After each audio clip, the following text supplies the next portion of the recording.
Hello and welcome back to the final day of LiveCTF at DEF CON Finals.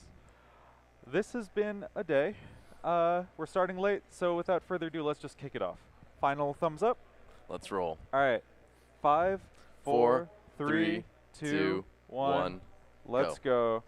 All right. So first off, we're going to be taking a look at macaroni. Yeah, so we've got macaroni versus MMM. At this point, we're looking at the lower bracket.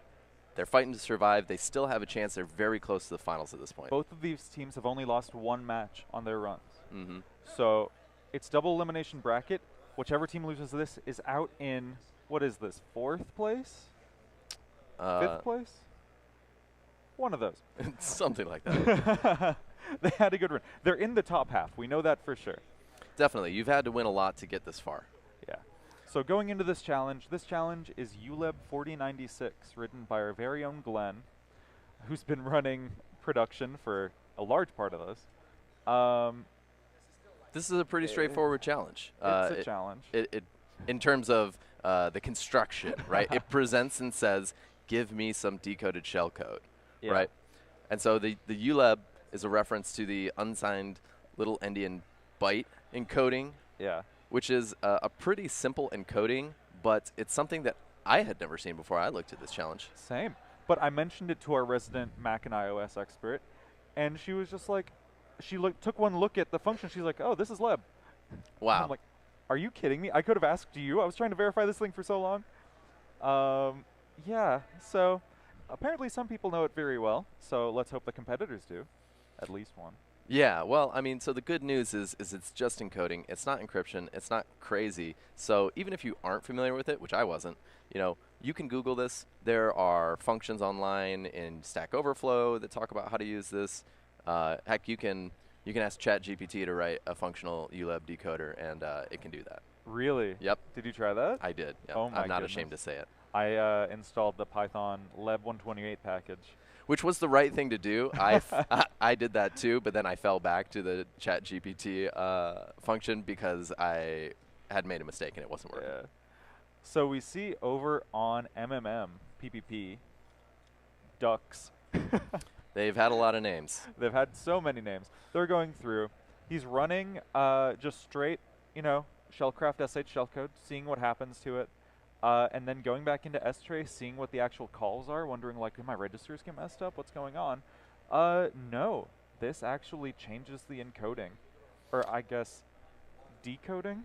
Right. This is a little bit of a weird challenge to think about because normally you'd think, oh, I've got my bytes. I want to encode them into some sort of encoding, but this is actually asking for decoded, and so you're kind of having to do the mental math of saying, okay, how do I go from decoded to encoded? Because what gets encoded is what's going to be run as shellcode. Yeah. So it's kind of reminiscent of like targeted plain text attack. Like it's really weird. It's mental gymnastics to get around. And actually, over on Macaroni, they're looking at the leb 128 Python package we were just talking about. It's just a matter of time. And I was thinking about that. I was interested to see how long would they look at the challenge before looking at the encoding, because it's definitely necessary to look at the encoding in this one, because the encoding itself enforces a constraint that's actually very difficult for shellcode, and really I think is the crux of this problem. Yeah. And honestly, one thing I'm learning from this is we can make people install whatever package we want just by making a challenge around it. I think that I want to say that CTS was the one who famously had said you can use the CTF problem to get people to do work for you. Oh, it's so true. We were talking about like, oh, what if we have a challenge where it's please fix our CMake config? Yeah, exactly. Yeah, it's like, we can get some of the best hackers in the world to look at it for 48 hours for free. Imagine. We just need to give them fake points. People will do anything for internet points. Honestly. I've stayed up 48 hours straight CTFs just for like a couple 500-point challenges.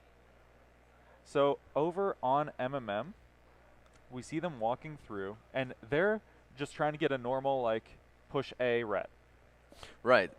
So I think what they're doing here is that they're exploring the constraint. And if I recall, the constraint is that so ULEB 128 is the actual encoding decoding going on here, which is to say you can take 128 bits and pack them into bytes is kind of how it ends up. And so what that means is you don't get the high bit to use as your shellcode. And that really limits the instructions you can use for your shellcode here. Now, is it that you don't get the high bit, or that it sets the high bit for you, so you need to pass? Can you only use? You can only use instructions that have the high bit set. Yes, you're correct. Okay, Sorry. I'm just making sure here because, like I said, mental gymnastics, looking at this thing, like trying to verify after casting and running ops all day, it's been a lot. Man. It's been a lot. I think Carl was saying that our bingo card is getting full for things that can go wrong. Absolutely. We had hardware failure. We had just at the venue there was a suspicious package that kicked everyone out. That's right. They kicked everyone out for. We this morning had capture card failures. We had network problems. We had proxy issues. It was okay. Now we see MMM finding the same Leb 128 Bone Tools ULEB 128. I wish that would have made my life easier, but they have a lot of things. They don't have everything. But looking at that same Leb 128 crate over on Macaroni, they were just looking at usage docs for it. I think they're gonna. Yep, they're doing it. They're gonna plug in the code to ChatGPT. See? Can you explain this function? Great minds think alike. I love it. You know, but this is a real thing, right? AI is here. These LLMs are extremely powerful, can help with a lot of varied things, and you know that it might be showing you some things that are incorrect, right? Yeah.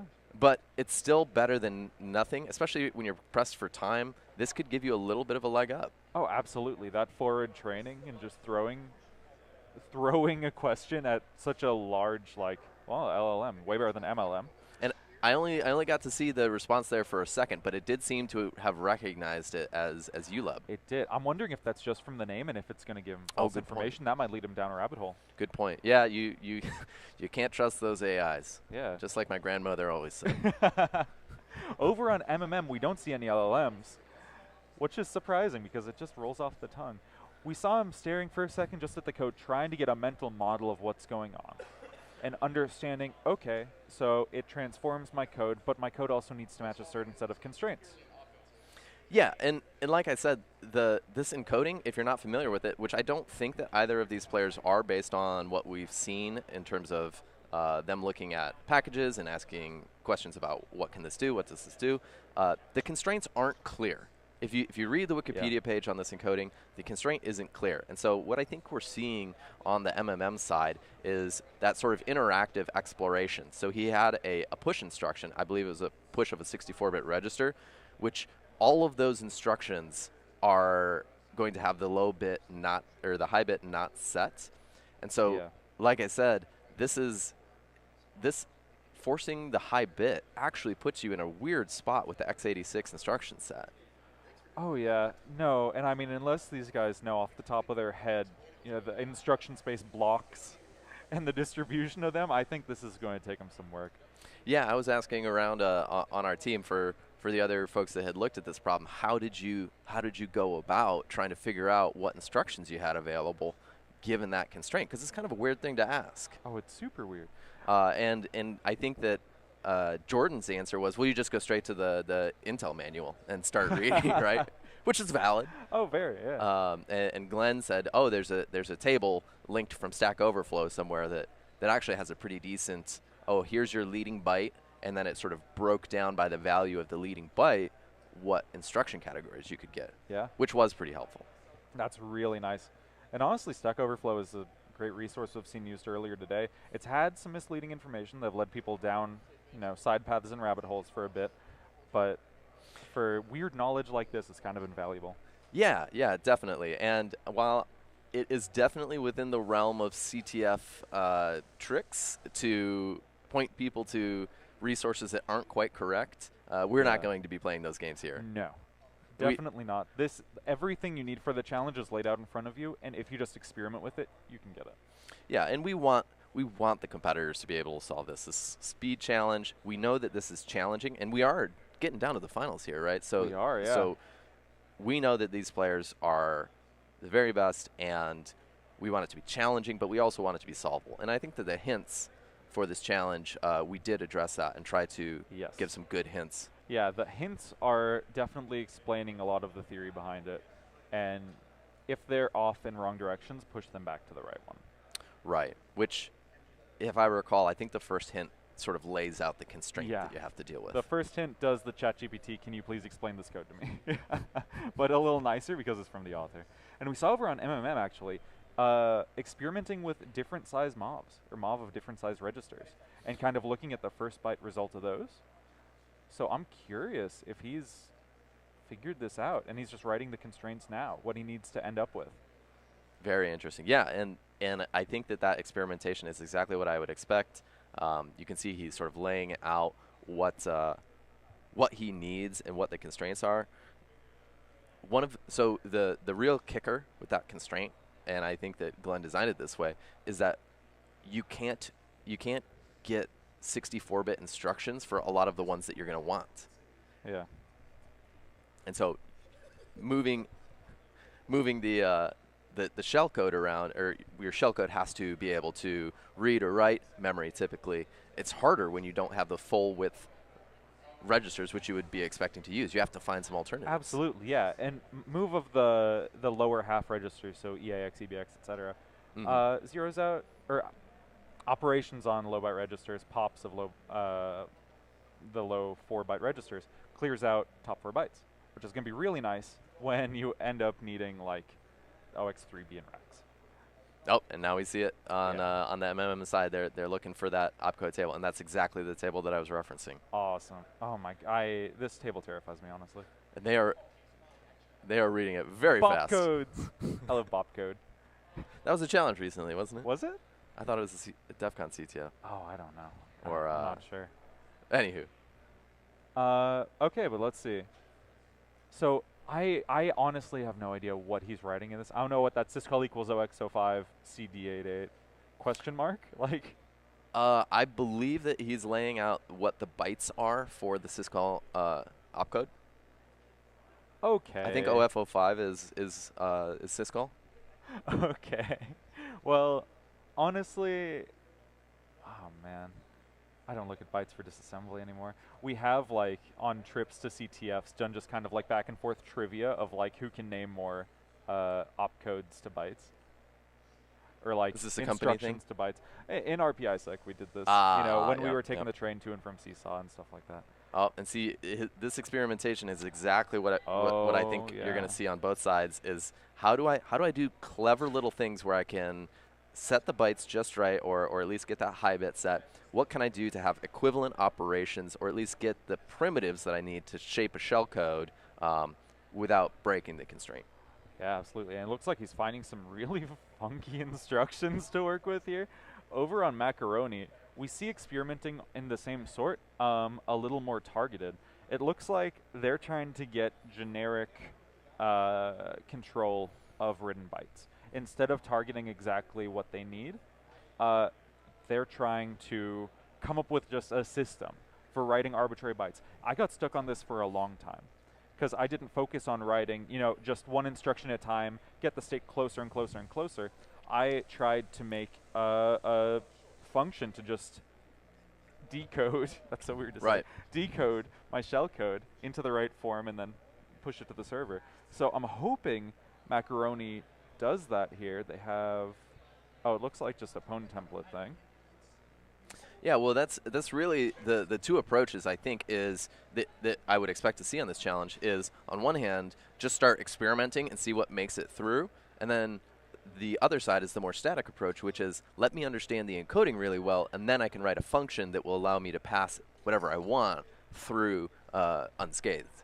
Yeah, but understanding the encoding that deeply, it sounds fairly simple, but looking at the code, your brain gets kind of jumbled because it's just so much bit shifting, ORing, and spacing that it's easy to lose track of where you are and what byte you're working on. Yeah, we see here. It looks simple, but if you actually trace through the path, it's funky.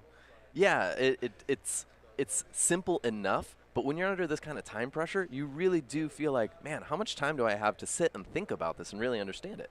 Yeah, exactly. And I think, we see anger coming out.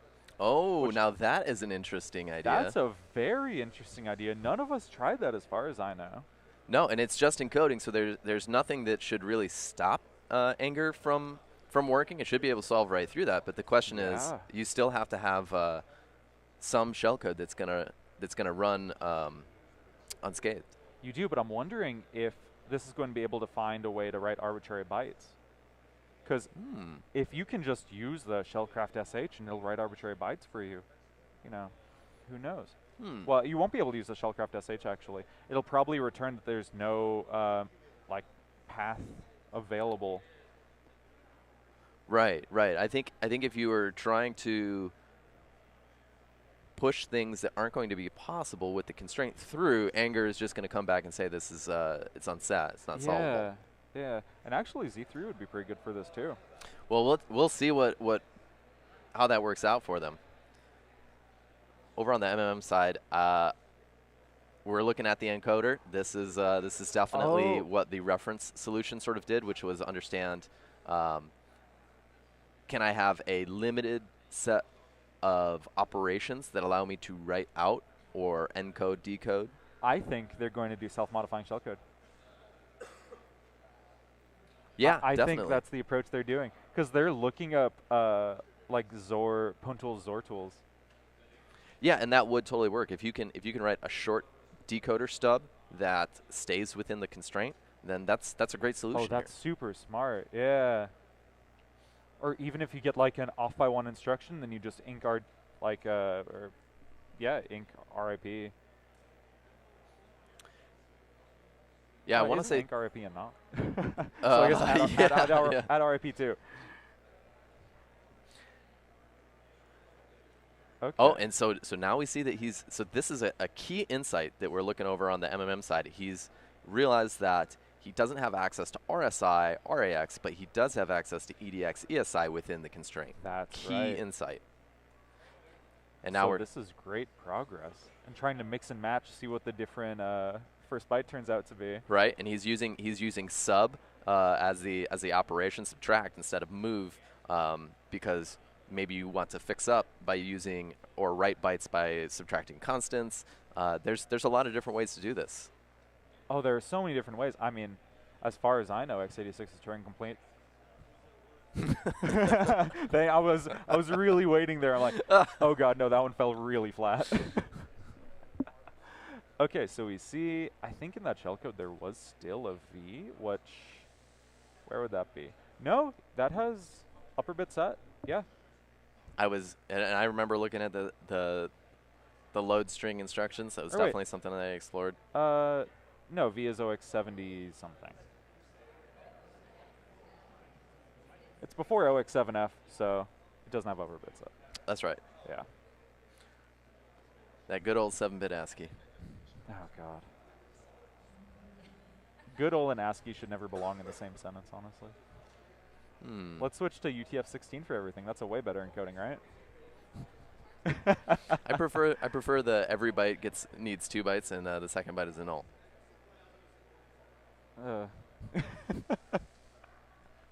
Having written a Unicode decoder, this entire thing is, bringing back some PTSD.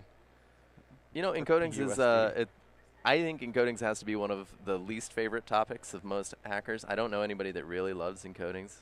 Yeah, take this concept, transform it into an entirely new space, and then operate on that. It's easy, right? Every programmer wants to needlessly complicate things. Yeah, well, everyone has the best new encoding, you know. It's That's just like true. The best There new should be a ILs standard. Around, there should be a standard. There should be a standard? Nah, who can make a standard? You need some sort of consortium for that. This is how we end up with new standards. So how is Macaroni doing? Macaroni, looking through, making sure they have a solid understanding of the code here. In IDA dark theme, this makes it really easy for us to keep track of because we have light theme versus dark theme. I do appreciate that. Yeah, light side versus dark side. I'm not taking sides by saying that. But looking through, leaning back in the chair, understanding, okay, so it's 7 bits per byte, but you encode it, so you need to pass a normal byte, and it only takes 7 bits from that and sets the top bit. That's right. That's right. And this is the encoding itself is actually for arbitrarily sized numbers, and so even just the idea of like this isn't a oh yeah, you just provide your bytes and it encodes decodes like you know, base 64 for example, right? This is No, it's for integers. it's for integers, which definitely was a little confusing for me when I was reading through it. No, that library does not work nicely for it. Does not work nicely for arbitrary bytes, rather. And the decode method just returns an int, so you should see, like, where is it? Like bytes to hex in these people's Right. solve scripts. And we saw mHackeroni a second ago checking for the hint. First hint was coming out in 20 seconds, so it should be out now. We don't see either team looking at it, which is interesting, but we see mHackeroni, yeah, encoding 7 bits from binary output. Yeah, I think that they're trying to graphically display or print out what their bytes have. I think this is exploring the constraint. Oh, it absolutely is. I'm wondering if this is going to work, because this looks very similar to my script, or it's starting to at least. But I don't think, yeah, SH, A, B, C, D, so those are all the OX40 range, so those, those are going to get transformed, and you might be confused by that. But we'll check back. Yeah, there's that long to bytes we saw. Actually, let's see what the script does here before we switch back over to MMM. To send not defined. Yeah, that would help. Been out. Are we, do you think that we're going to see the classic, all right, I'm going to look at what I'm sending into the decoder? ULEB 128 breaks up the input like base 64 into 7-bit blocks, did it say? Yep. So kind of explaining the function to them in English. Right. I think that MMM has an understanding of that. Let's see if that changes. mHackeroni just saw that their OX41424344 got transformed to C1, C2, C3, C4. Bingo. So I think they're starting to really understand it. Yep. Here we go. And now they're looking for a similar table. Oh, wait, they're one click off. Oh no, look, over on the right it has first bytes. Oh, that's helpful. That's so nice. It's not in order, though. It's in alphabetical order. Well, that allows you to reference, if you know what instruction you want, you can check what the encoding, what the opcode ends up being. And here we see mHackeroni going to be doing very similar things over to what MMM was just doing in their Python terminal here. And it looks like they're doing the same 7-bit encoding, not using any nice Python helper, though, so they're going to have to write the helper themselves, which is prone to errors. Trust Definitely. me. If you can download a library and have that do the work for you, that's you should, right? Oh, CTF, yeah. it's not about writing stuff you don't have to. Absolutely. It's about minimum work, maximum flags. That is the goal, and that's what players are really used to doing here. And it looks like he's just going to be rewriting his helper. So rewriting his unpacker. It's so weird to say. Yeah. Okay, this is literally what my script looks like. Except I had like a mod in the... Yeah, wait, is he going to do times len mod 2? Because if he does times len mod 2, that is my script. Oh, wow. Okay, so going to be reading through the code again over on MMM. mHackeroni, they just switched, but mHackeroni was just going through Pwn Tools ASM various opcodes. Main has unknown type casted to declared type. Is it stripped? No, you can do dis main here. Weird. I don't know why it failed to disassemble them. Yeah.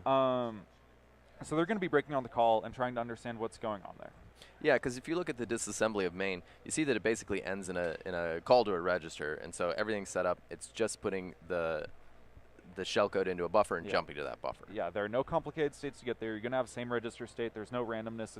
There's randomness in ASLR and stuff, but you have fixed register entry state. And now we see Macaroni really doing exactly the same thing we saw MMM do, which is let me see what the bytes are for a bunch of instructions that I'm going to want to use. Absolutely. And they're going to be going through that for a bit. Over on MMM, you see he finished writing the repacker. Unpacker. The unrepacker? And is going to be going through finding the right instructions to put there. His shellcode is not assembled instructions. It's just bytes. He's just writing the raw bytes, which honestly makes sense because that way you don't have to go back from assemble shellcode to integer back and forth and try and keep a mental model of it. It's just laid out clearly for you. Yeah, that was something as I was working on this. I definitely had. I wanted to see the mnemonic. I wanted to see the opcodes. It was. There's not really a good tool for that I can think of. I don't know. I'm sure there's one out there, but I haven't used one as far as I know. I mean, I did some work in Binja, just assembling stuff in and then doing show opcode bytes. Yeah. And then that was my play for a little bit.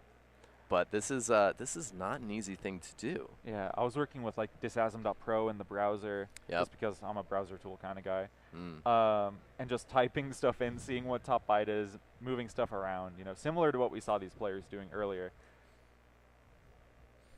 And it looks like, okay, MMM just getting calls right. Yeah, passing bytes of int, man. I mean, the speed at which that they're putting these things together is really impressive. And I mean, there definitely is an argument here because the encoding's not really complicated. That maybe writing your own keeps you from having to deal with maybe an API issue if you don't like what the module is or the module is presenting you. We talked about you have to figure out your big integer, so to speak, and then hex encoding it and figuring out that stuff. Yeah, and it's very much like the ease of use of using that package, that API, versus understanding the internals and making sure that you have access to intermediate states. And kind of the overhead of learning new thing versus writing your own thing is really something you have to weigh out. And going back and changing your approach to do the other from either is going to be a decent sized lift, and you're going to be making mistakes on assumptions that don't exist anymore. Exactly, and that's what I was going to bring up, is that when you're using a library, you're limited to the assumptions that they made. Whereas if you're just looking at the assembly and you see exactly what this is doing, does it really matter if it's like truly encoding the way it's supposed to be? Because the assembly is the truth. Yeah, I mean that's really all that matters in the end, is what your state is when you get to that call racks. Exactly.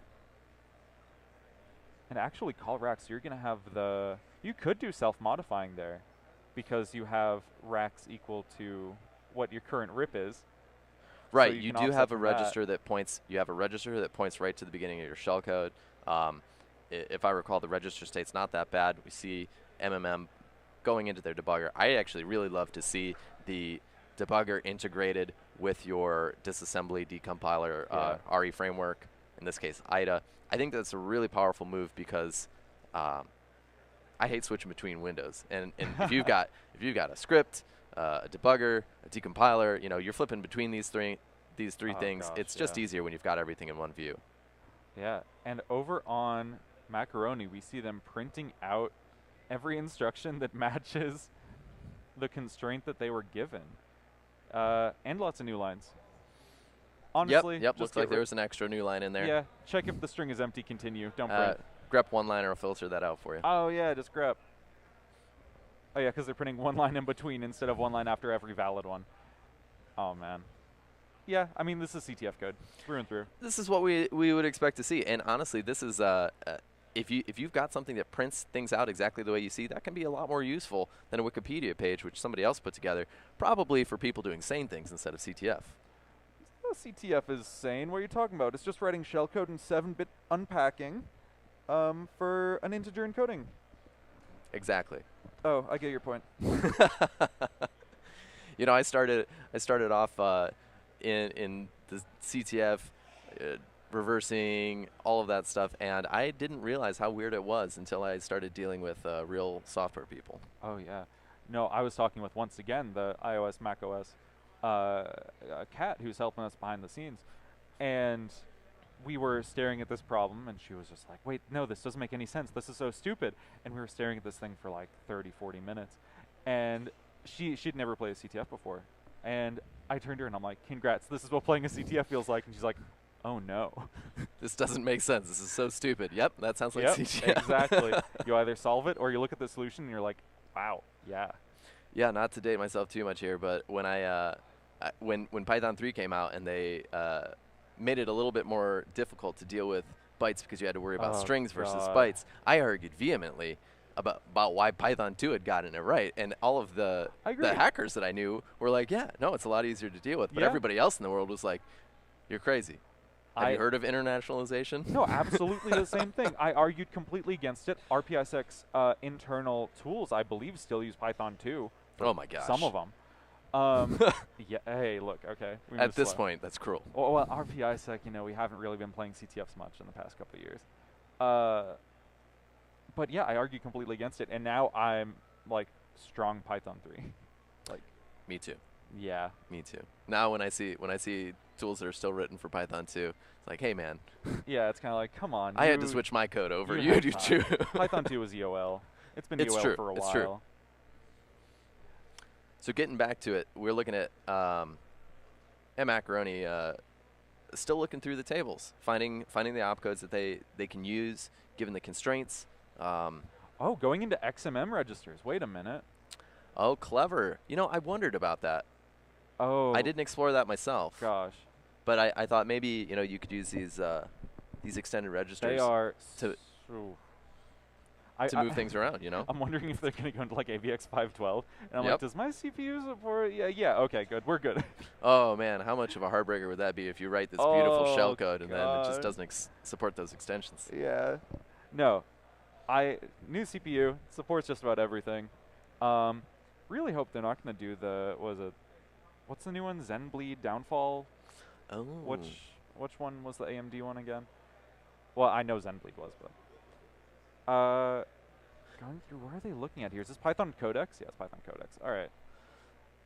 So, switching back over to the MMM side, you can see they've got their interactive debugger within IDA. They're flipping back and forth. I really feel like this is the right view, or at least a view that is very helpful, because it allows you to see, hey, this is the memory. He's got that hex view with the bytes of memory. You can see the disassembly, swap back and forth to decompilation, and the registers all in one window. I think that helps you move faster. Yeah, absolutely. It gives you kind of the full context in one view, which is really nice. At the end of the day, we're only people. We only have like max one set of eyes. So keeping track of all these different things, we're going to have that context switch overhead.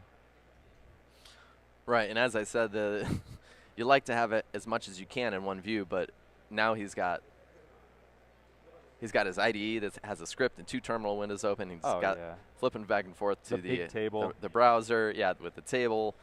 Yeah. This is a lot. You got to cross-reference a lot of information here. Oh, absolutely. Be able to organize it in your head. I really like in CTFs having like a dual monitor setup, a little external monitor, because you can have your reference up there, you can have a chat up there if you're talking back and forth with someone, or just like a notepad to keep track of. But LiveCTF, you do need a mirror screen, so it is. So it is harder, and we see. I don't want to leak Macaroni's file system there, but they were searching their file system, and funny files came up. It was like challenges to hack and code better. Well, I've got some friends that are really interested in starting a school, for school of hacking for kids that want to learn learn to hack and be good. What's it hack called? good. Hack good. Yeah. Okay, well, I'm going to switch over to Macaroni because they're looking for Maple CTF CPO37 write-up.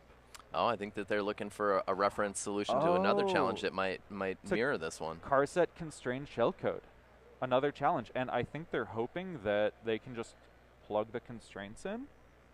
CPO37 not found. Oh, yeah, look. They're like, I solved this challenge before, right? Mm-hmm. Like, I solved one very similar. So they're trying to find their own solution on GitHub because they couldn't find it on a file system. That's pretty good when you have that kind of flashback and you're like, wait a minute, I've been here. And I think that that's really a thing in the CTF community is that if you have played a lot of CTF, you kind of have that knowledge bank. You've got an understanding of what are the kinds of problems that people ask you, and you can pull different pieces. Even if it wasn't exactly the same challenge, maybe you can pull like a real slick encoder or a bit of shellcode to do a very specific thing. Oh yeah, or a Z3 script would be gold. Exactly. Yeah. But going through. Yeah, no, I mean, I know personally my CTF folder, I have some of my CTF solutions upload to GitHub. The other ones are too gross for me to upload. And I think that folder is like 5 gigs now. It's giant. Oh. No. I thought I saw, a controlled exit there. like setting racks properly, but Mm. it looks like it was just exit 0. Oh, but it looks like they might have code then if they like got a proper ret. Yeah, looking at what they're doing. Oh no, it I'm looks sorry. This is their own code. right. I was thinking they might be compiling something and then ripping out the bytes for it. Oh, they could, but they still need to either jump to a read Mm-hmm. or. Well, yeah. Wait, no, because they need to move racks RDI, and then they need to unset other args, and then they need a read. I think once you've got, if it's only register manipulation, that's not so bad. But I think that the tricky part here was trying to get the code that you need, sort of your final shellcode that you're going to execute, getting that written to memory cleanly Yeah. was really the difficulty. And it looks like here, over on Macaroni, they're working with CL now. So that's the lower byte in any register. And I think they found out that meets the constraint that they can change that low byte, which is going to be Exactly. big. Yeah, and that's what And we see them writing bin.sh now, which is going to be living in their input. So they know they have RIP in racks. Well, they have RIP and RIP also. They have access to every register. So they know relative offset of their bin.sh string. Mm-hmm. You can control lower byte writes, and I believe also second byte writes. Not 100% on that one. I think you can get a 16-bit register right.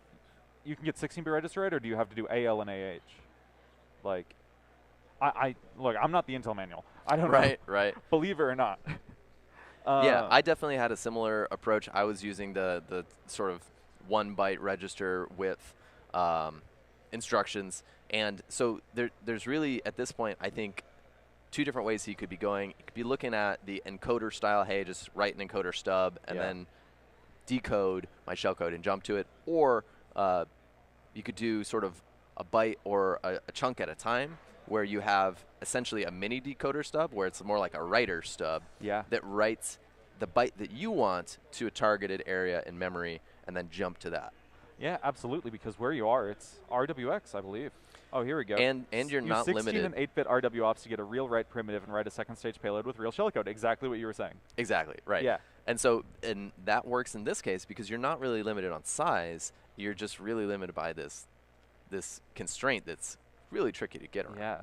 And with this hint now, we see...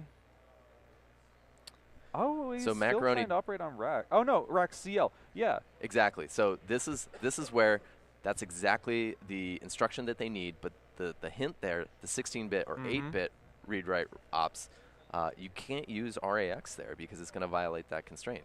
Yeah. But you can use things like EAX, the 4-byte width operations for writing to memory should work.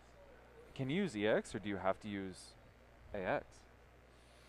I believe you can use something like move, dereference, EDX. Oh, the deref. Oh, okay. So the deref might... You're right. I'm going to trust you on this because, once again, not a disassembler. But we still love you anyways, Josh. Oh, thank you so much, guys. Even though I don't have 8,000 pages and so many mistakes. Some of my best friends are manuals. I have a friend named Manuel. Move byte point. Okay, so their format string is broken. So they need to add brackets around the J. So we'll see them figure that out eventually. There's a lot of experimentation. It's so much easier being a commentator, honestly. I mean, I definitely banged my head on this challenge for a bit. Oh my gosh, same. So the hints are released at 20 minutes in and 35 minutes in. So that means we are max like 15 minutes away from sudden death.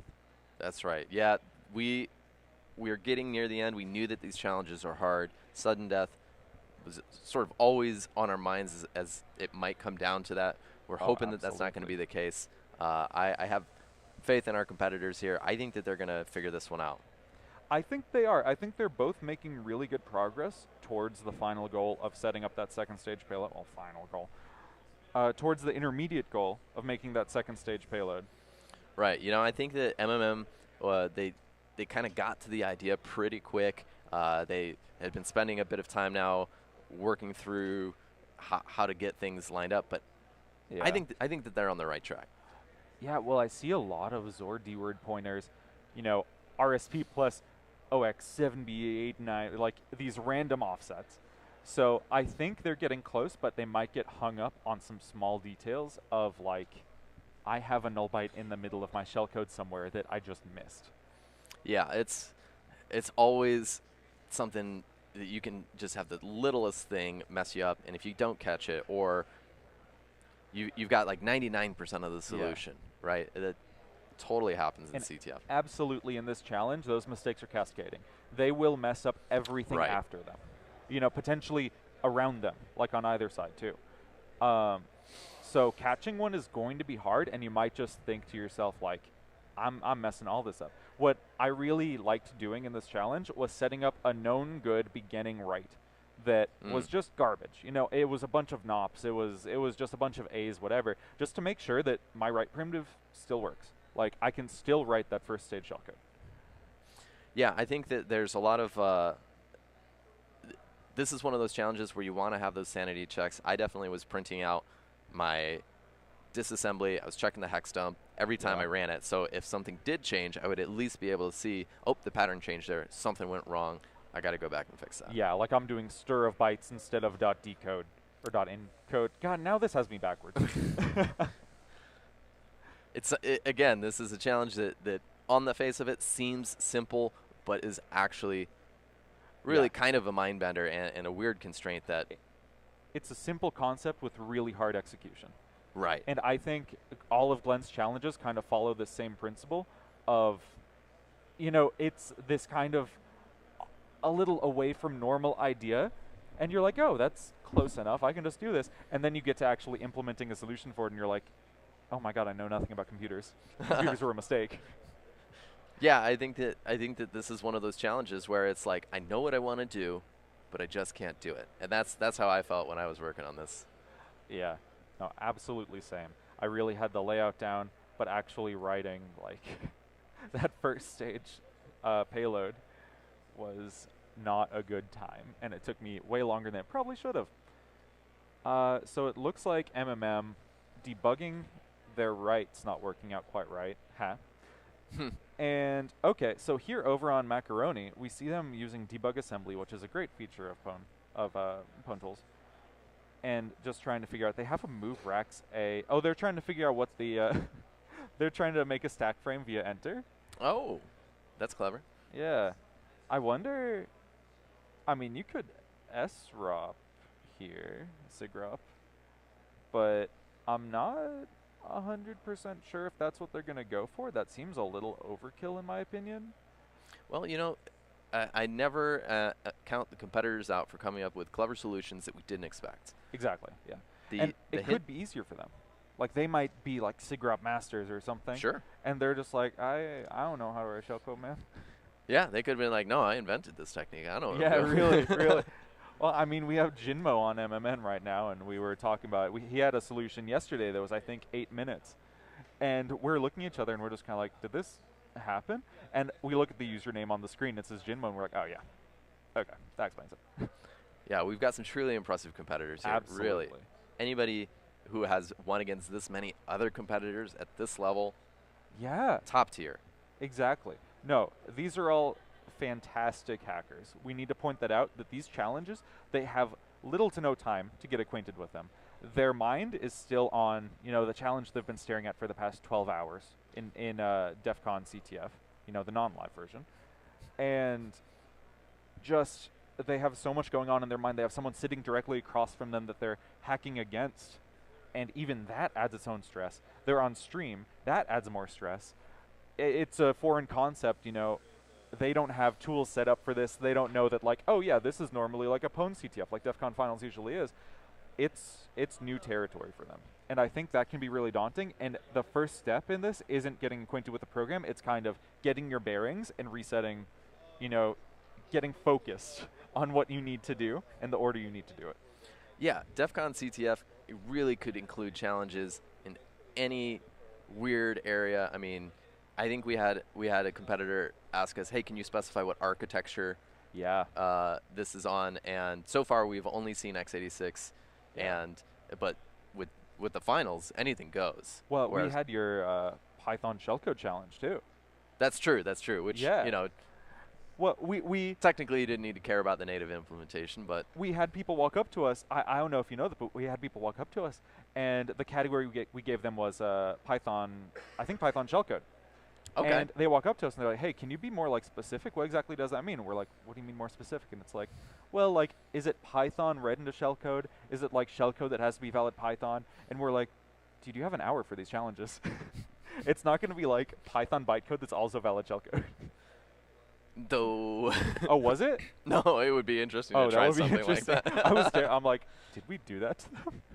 No, no. It was so in that challenge, you didn't need to go low level. You could just ask Python to compile to bytecode for you. Yeah. Okay. Okay. No, I didn't think we'd have them, do a polyglot challenge like that. See, and coming up with stuff is hard. So having a Yes. challenge that involves the topics that you're interested in, that you think will be fun for competitors, but also, reasonable for the time frame. Yeah. It's not always easy. Well, we were talking, just organizing this, that I think writing the challenges is easy. Coming up with the ideas is hard. And then talking with Glenn and Carl, I think, they said, "Oh, the ideas are easy. Writing the challenges are hard." And I'm like, "Wait a minute. It's very much like, you got chocolate on my peanut butter. You got peanut butter on my chocolate." Like, it's the perfect team that works out.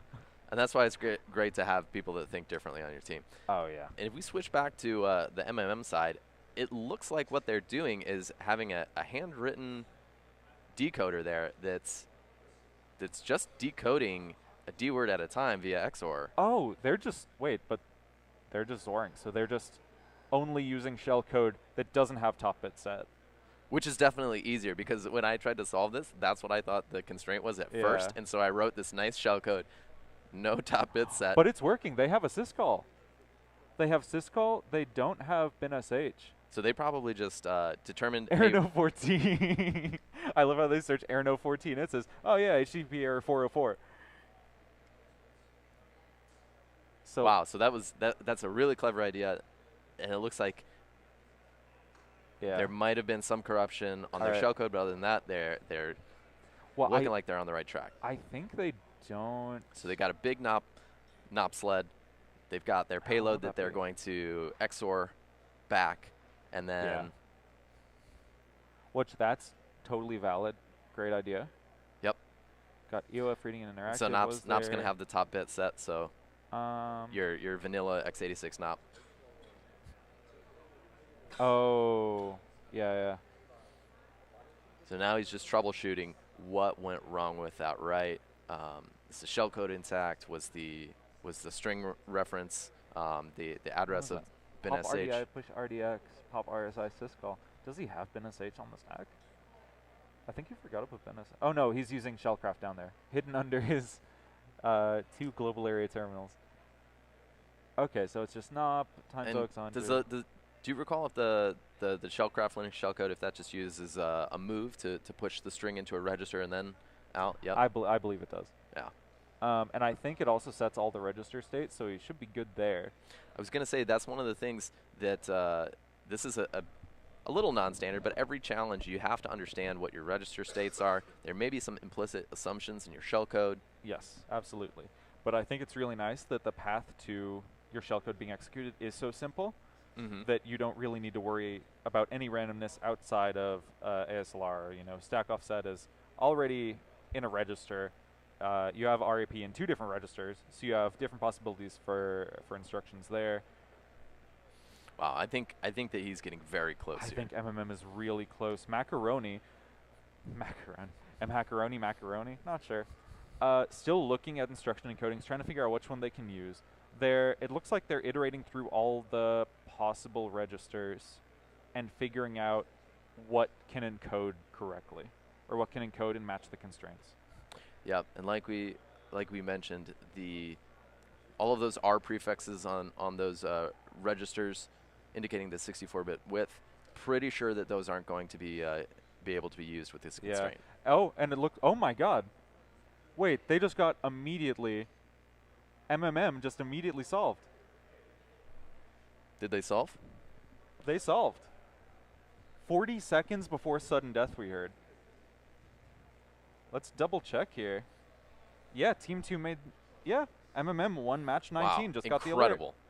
Incredible. Oh my goodness. Okay. Just an outstanding job throwing together this, getting it at the last moment. This is a tough challenge. We can see that Macaroni was also having a real hard time. This is, again, sounds simple, hard challenge, excellent work. Very close for a long time there, and then MMM really had the idea of setting up their second stage payload using Zor, which low byte encodings or top bit unset is going to be a lot easier in 64-bit x86. Yeah, I think they just did XOR -1 because -1's going to have all the bits set, and then away you go. And then you just flip-flop everything. Yeah, they had 40 seconds left until sudden death. Wow. That's crazy. So that could have been really close. That could have been a big upset in sudden death, too. Well, a great challenge. Outstanding job to our competitors.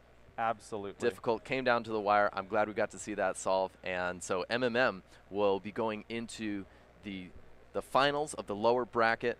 So they'll have a chance to fight all the way back to the finals and maybe even win it. We'll see. Maybe see them in grand finals against one of Hype Boy and Straw Hat. Coming up next, we're going to go ahead and get those teams swapped over, and we'll see you back for the next match very shortly. All right.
All right, welcome back, CTF fans.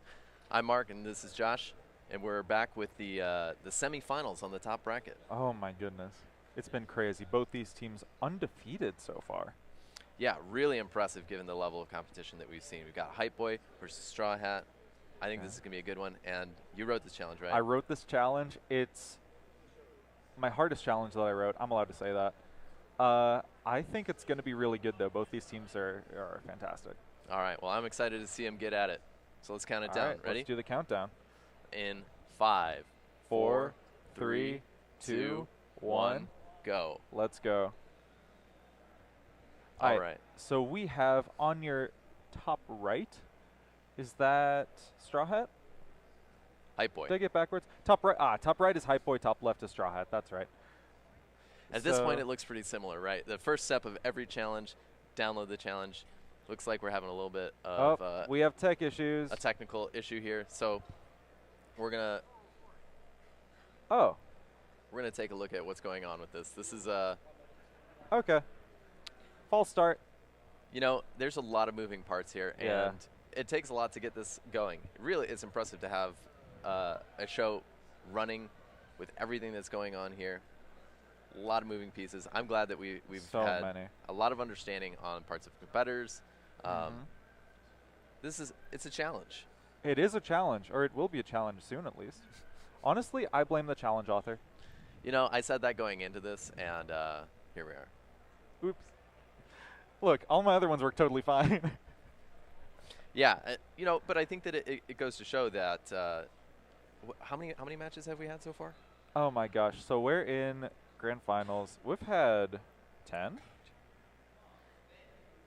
So with that many challenges, you're bound to run into some bumps, and we've had a number of difficulties from infra, hardware, challenges needing to be updated on the fly, and there's so much work that goes on behind the scenes. We test everything as much as we can, make sure that the challenge is solvable. Can somebody who's on the game network, is it reachable? Is it reachable? Exactly. Yeah, that's a big one. And there's just a lot of pieces. Yeah, there are a lot of pieces. And I think on this one, the what? Okay, so it's it sounds hyphens, like not underscores. Not underscores. So I am the only person on the team that names things with underscores. Everyone else uses hyphens, and it looks like that caused the mix-up. So instead of the name of this challenge, we're allowed to say. We'll wait to say. But yeah, it's multiple words. I put underscores between them. It should be hyphens. Who's got time for a shift key? Honestly, who has time to not use a shift key? Why even use spaces? Yeah, I don't need numbers. I just need symbols. Why even use spaces? Yeah, Poland can use space. It's a hack-a-sat joke. Oh my gosh. Also another competition going on here. They're great. We have Jordan over there working on that right now. Yeah, it was a fierce rock, paper, scissors to see who is going to be able to commentate the Yeah. finals. But Jordan, he is actually really good at rock, paper, scissors. Oh my gosh, a professional. I don't understand it. Well, he's doing rocket, paper, scissors right now. Oh, my. Haha. Oh, we have time before the challenge. We have time for bad jokes. I'll let you lead. I got nothing. That was my only one. Oh, okay. I guess now I'm the bad joke. Womp womp. You know, I see a lot of you can't see this, but when we're looking out, what we're seeing is the CON CTF Finals floor, and Oh, yeah. it is a big dark room with a lot of people. And you know, I'm actually not seeing a lot of dual monitor use. You know there isn't, because a lot of being on the floor at DEF CON is just being able to pick up your laptop, go work wherever. Like, you're done being on the floor. You don't want to sit here anymore. You want to be the Chipotle guy. You want to go up to the suite. You want to, like, do anything else. You're tired of staring at this, like, stupid heap challenge. Of course, not speaking from experience or anything. Yeah, well, I can relate. I'm very much a one-screen guy because I just like to be able to set up wherever I am. Yeah, no, that's totally fair.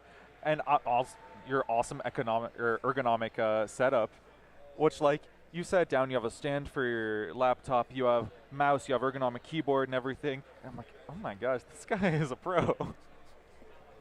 I'm over here with my little laptop and my, like, 90-degree angled posture. It's just years of wrist rot, really. Oh, and so gosh. it comes back to bite you if you don't take care of it up front. See, I don't get that because I don't use home rototype. I have my left hand on WASD and my right is just floating. I learned to type from playing video games. What can I say? Maybe Speaking taught me how to type. What did? Old typing program. Oh, God. No, am I showing my age? And I think we're getting close here. We're getting close to ready here. But we're good to go?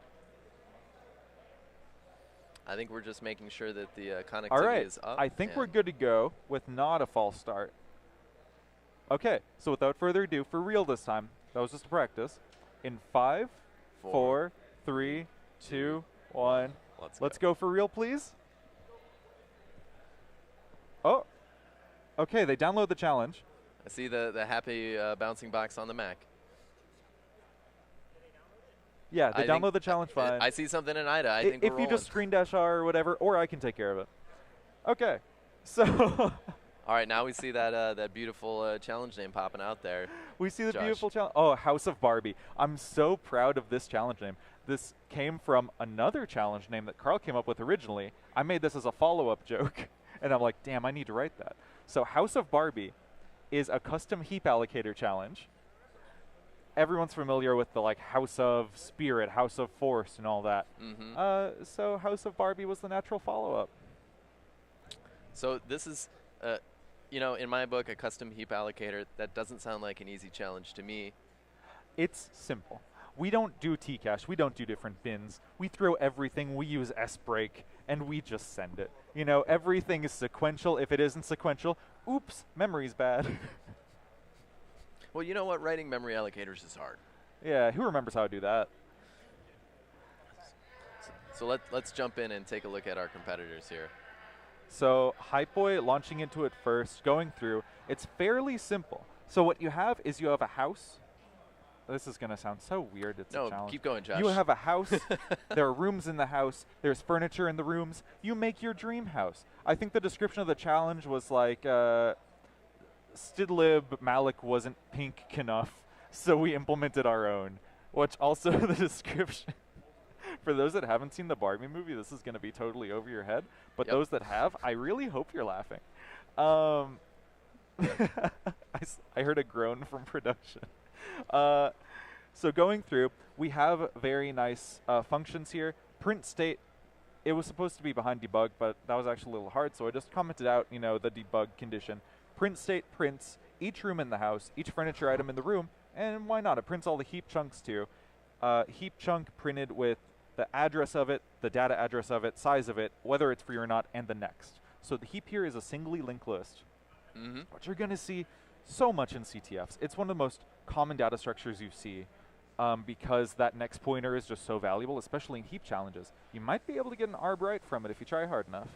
Yeah, so definitely when I was looking at this challenge, I was thinking, all right, what is the metadata that we're going to see in the chunks? How are these chunks laid out? The print function that you mentioned really does help you understand that. And I'm interested to see when the competitors stumble across that, and we'll be able to tell because there'll be some addresses being printed out. But yeah, no, it looks like Hypeboy is doing that. They're not annotating with it quite yet, but there it is. Straw Hat is.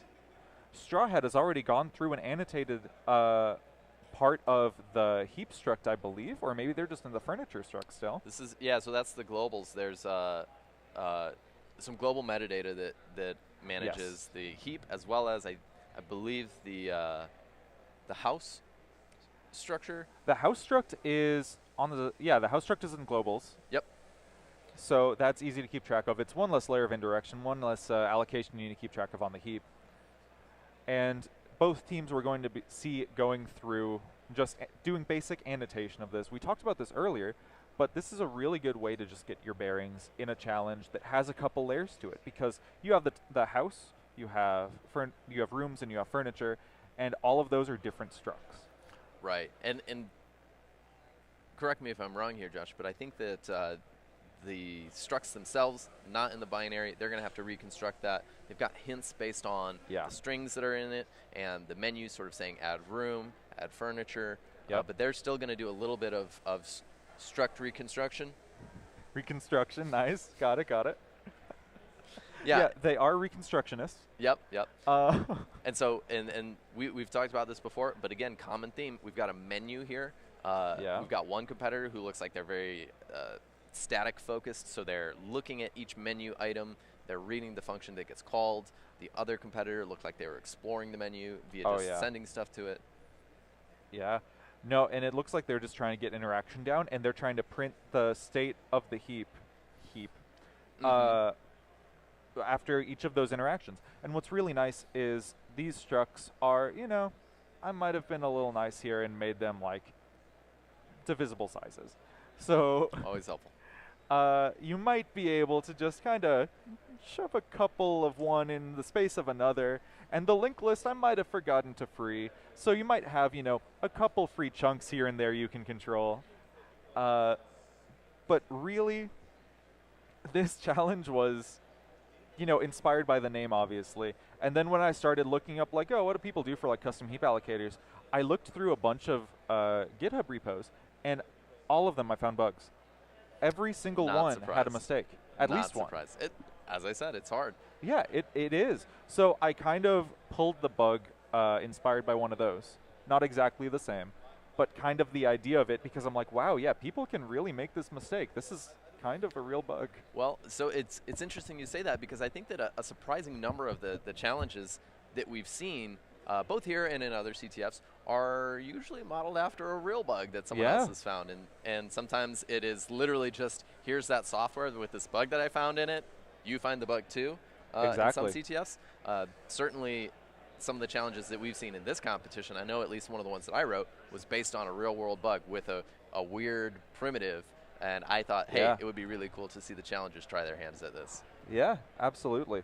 And I remember I was playing in Real World CTF the first one, whenever that was. And they had one challenge that was, recreate this O-Day in Chrome. Oh, by the way, don't worry, we actually have it. Like, you're not giving us an O-Day, we already have it, guys, trust us.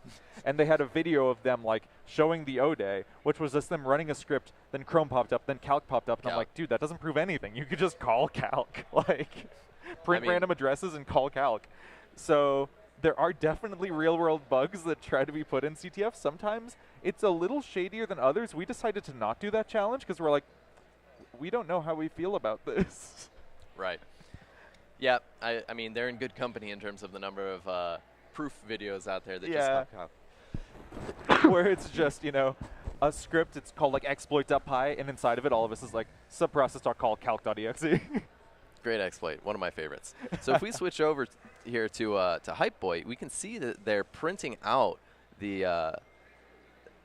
is the list of the chunks, and these are the different these are all the field values. The fields in the chunks. So it looks like oh gosh. So they're going to be creating a room. Yeah, creating a room and adding items to it. I have to say, I really, especially for a challenge like this, I think it's great to have stuff like that, because for me, having heap structure stuff in my head, even with nice printouts like that, it's hard. It is hard, definitely. And unless you're really familiar with the structures, like you can hold Tcache info in your head, but with a custom heap allocator, like you need to change your understanding and you're going to be making mistakes because fields are at different places. Fields don't exist. They're different sizes, different everything. So having that printout is really, really beneficial to just being able to do this challenge, period, let alone in the time they're given. Yeah, and I think that one of the things that's tricky with a new heap allocator is, as you were talking about, it's nice that they can that they're at good widths, because with heap stuff, typically what you're looking to do is you have these boxes, right, and you're trying to get maybe one overlaid over the other or a little bit further into them. Yeah. But you have to know exactly what that structure is to know what's being overwritten or what's being placed on top of a value that used to be there. Yeah. Absolutely. Like if you have two structs of the same size, one with a function pointer at the offset of the size field of the other one, you know, that's really nice. You get arb call on size field. But if you have mismatched sizes, you know, you get, that function pointer is now like next pointer in the heap metadata, and it's just so, like it's probably still possible, but you have to do so much heap manipulation to get there that it's just not feasible within an hour. I'm sure everybody at home has exactly the picture in their head of what Josh was just talking about. I know it's very easy. This is child's play, surely. It's okay. Let's take a look here and see what Straw Hat has going on. So Straw Hat. All right. So right now they're breaking down. So this is the free function. So the allocator, it's essentially only 3 functions, right? Yeah. It's what is it? Free, malloc, and realloc. Yep. And I think looking at this, you just skipped over the malloc function because you're just like, oh, it's just malloc. Like, and you were looking for straight like stdlib heap bugs. Yeah. Because yeah, I'm like, double click on malloc, and you're like, you bastard. Yeah, if you look on the left-hand side there, you can very clearly see that the malloc, free, and realloc functions don't have that pink background on them, so they're not imports. So I missed that because I little detail like that, and I was looking for the bug and didn't see it. It's a really common oversight, and honestly, a big part of this is, going through with a fine-tooth comb and understanding every step of the process, because if you make assumptions like that, you're going to be skipping over potentially major parts of program logic and potentially where the bug is. Right. Who knows? Right, and so I'm glad to see that our competitors did not fall for that like I did. Oh, my God. I was honestly worried, and I was debating renaming them, and then I'm just like, nah, I like using these names. Yep, and we can see that both competitors looking at these heap implementations. Hypeboy also looking at realloc and free. Yeah, Hypeboy probably knows that realloc is usually pretty buggy because you need to split chunks, you need to be able to shift them, join them, etc. That's all this does, but other heap allocators absolutely. But you might notice that splitting the chunk isn't the job of realloc. Splitting the chunk happens in malloc. Yeah, I was going to say that depending on how you want to write your heap allocator, you could end up with some of these being pretty simple. Realloc really could just be a thin wrapper around malloc and free if you wanted to, like if you want to be lazy. It was originally. And it free kind of still is. I think that if you wanted to be lazy about it, you could do basically all the work in free and have it do the consolidation of chunks, and malloc just be real lazy and just, do I have a big enough free slot? If so, yep, just take it. Okay, well, look. Shade being thrown this way because that's kind of what it does. I mean, but despite that, look, so yeah. Who are we looking at? We're looking at Hypeboy here. Yeah. Looks like they're cross-referencing those heap functions. See those calls to free there. Trying to figure out what goes inside of them. Exactly. Yeah. I think once you understand that, okay, there might be a bug in one of the 3 allocator functions, the next step is probably, okay, where do each of these functions get used? Yeah.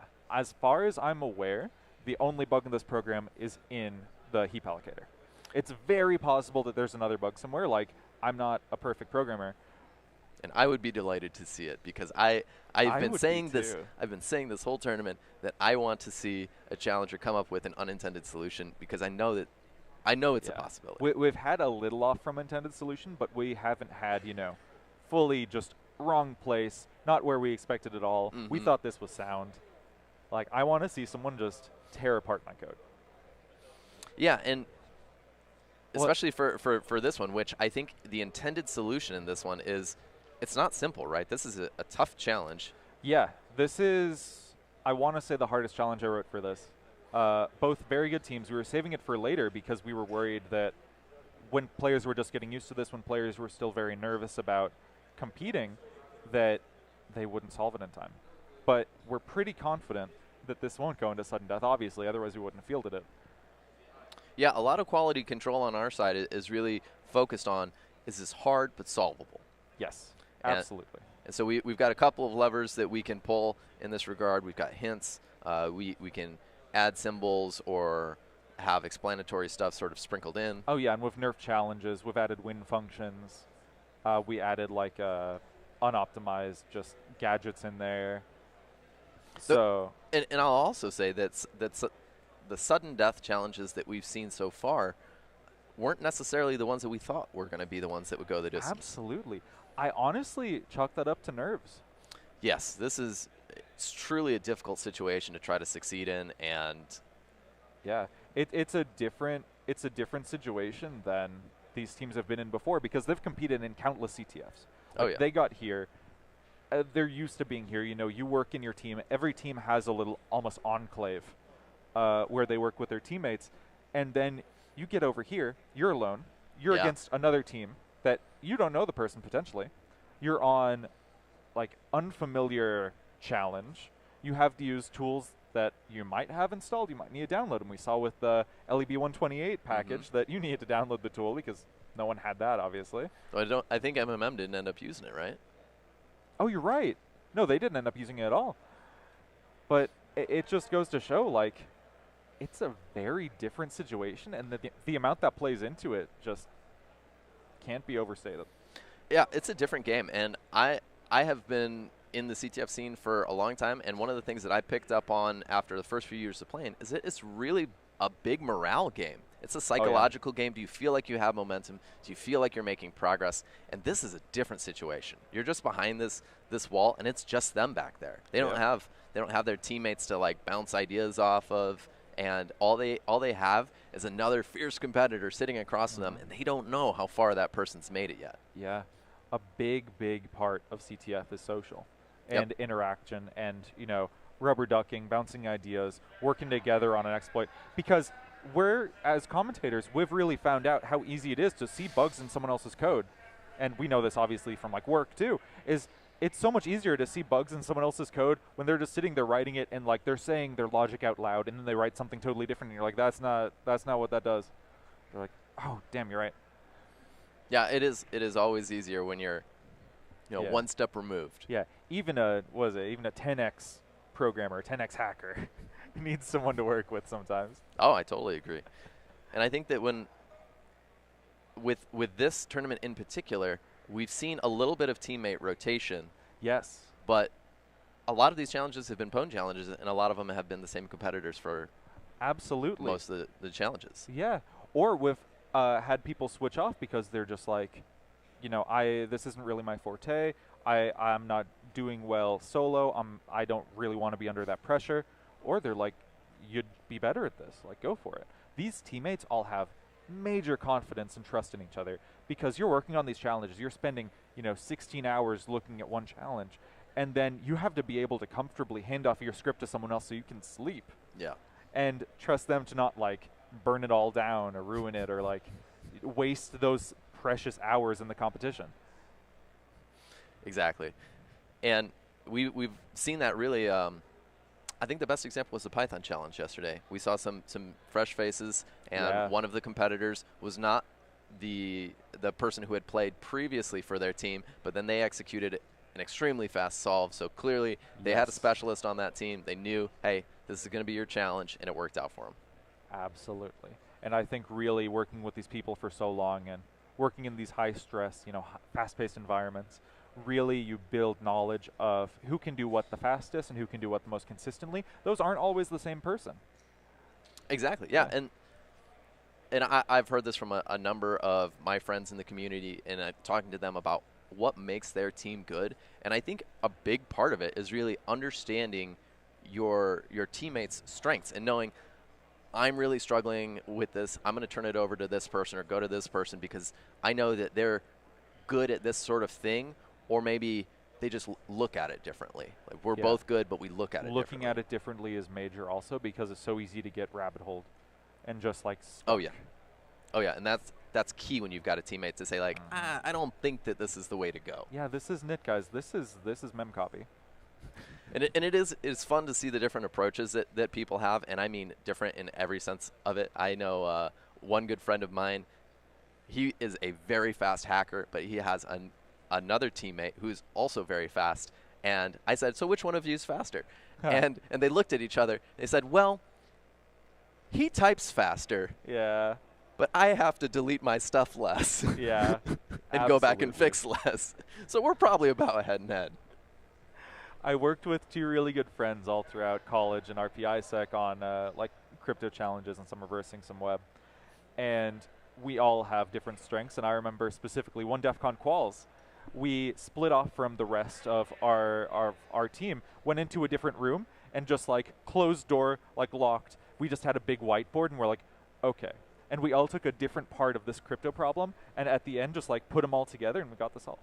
Wow. It was we all know our own specific domain and work together to make one beautiful solution script.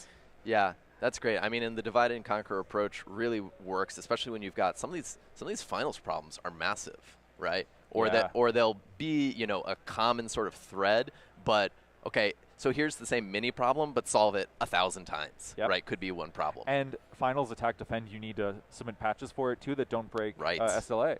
Like you need to be able to keep the service up but fixed. And one of the challenges is Torque, also written by Glenn because it's cursed. But is Torque, and it's Torque. You can pop a shell in 2,000 different ways, but one of those ways is, you know, it's how the game runs. So you can't really disable it. You need to make mitigation somewhere else. So just knowing specific domains and knowing how to work together is crazy. Here alone, it looks like Hypeboy has been making good progress. They've been writing interaction wrappers. They're checking the offset from heap base. If I want to be really nice, I could have had fixed base, but I'm not that nice. And well, they can print out the addresses whenever they want, right? Yeah, but then you need to write a parser, and it's like, who wants to parse? It's not like I give them really nice output that helped me a lot in solving this. Yep, those info leaks, they come in handy, especially when you're in a speed challenge like this. Oh, yeah. And what I haven't noticed yet is anyone highlighting the real bug here. What function are we in? We're in Malik here? Oh. Yep, Malik. Wait, hang on. He's reading the line. His cursor line 52 where the bug is.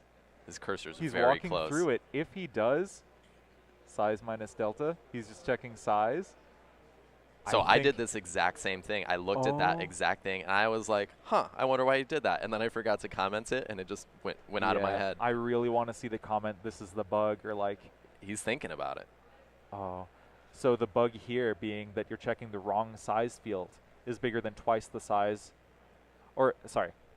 The size of the free chunk is bigger than twice the size of the size field, but the size field being checked is the requested size. I love that comment. Yeah, is the requested size, not the allocated size. So you get a chunk that has the size of the heap metadata overwrite into the next chunk's info, which, you know, it's the entire thing. So you have arbitrary, you can allocate basically a fake chunk. And then you get arb right. Using the next pointer? Yeah, using next pointer.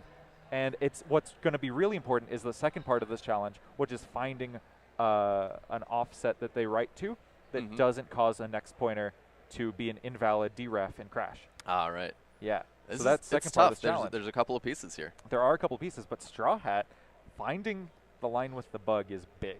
And they did go right into to writing their script, which that's a good sign.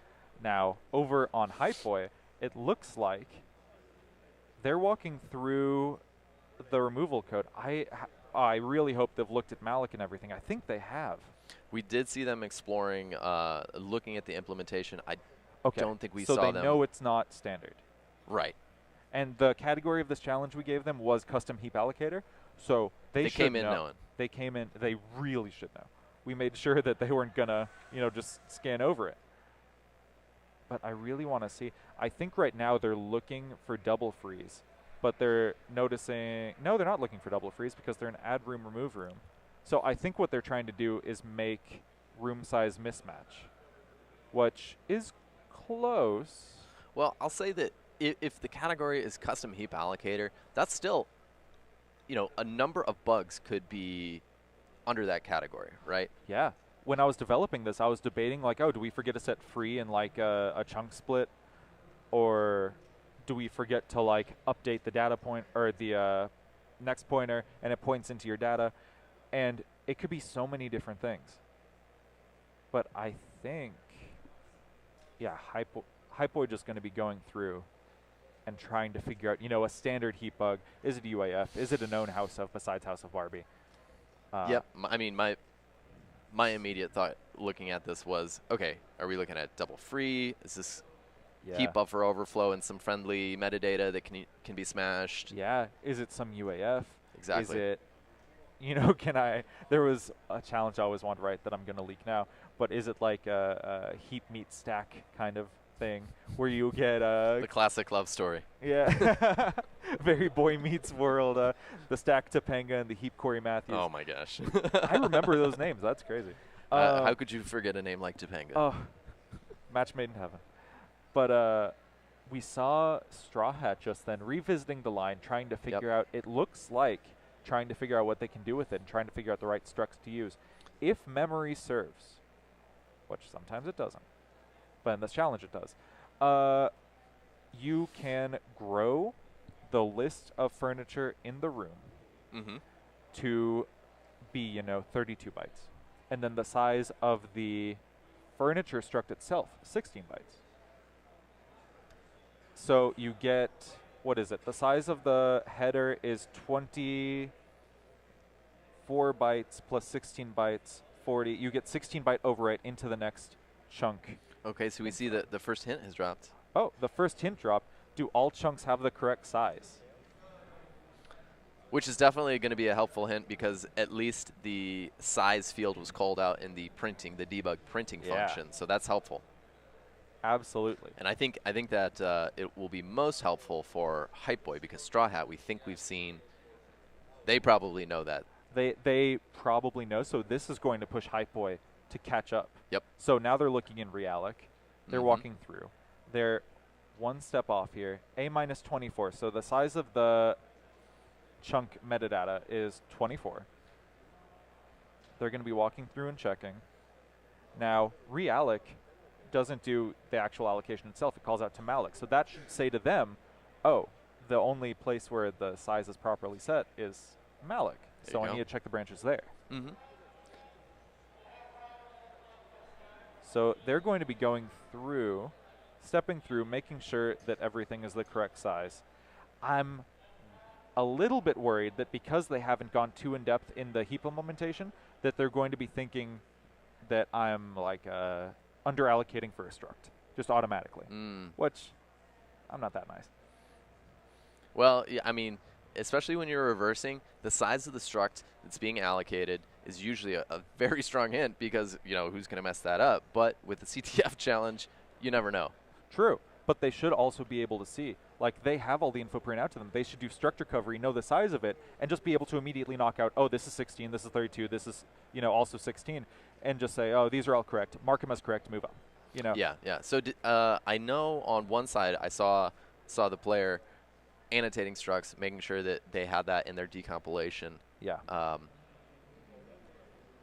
I don't know if I saw that on the Hypeboy side, but I might have just missed it. I'm not 100%. It looks like they're calculating offsets correctly.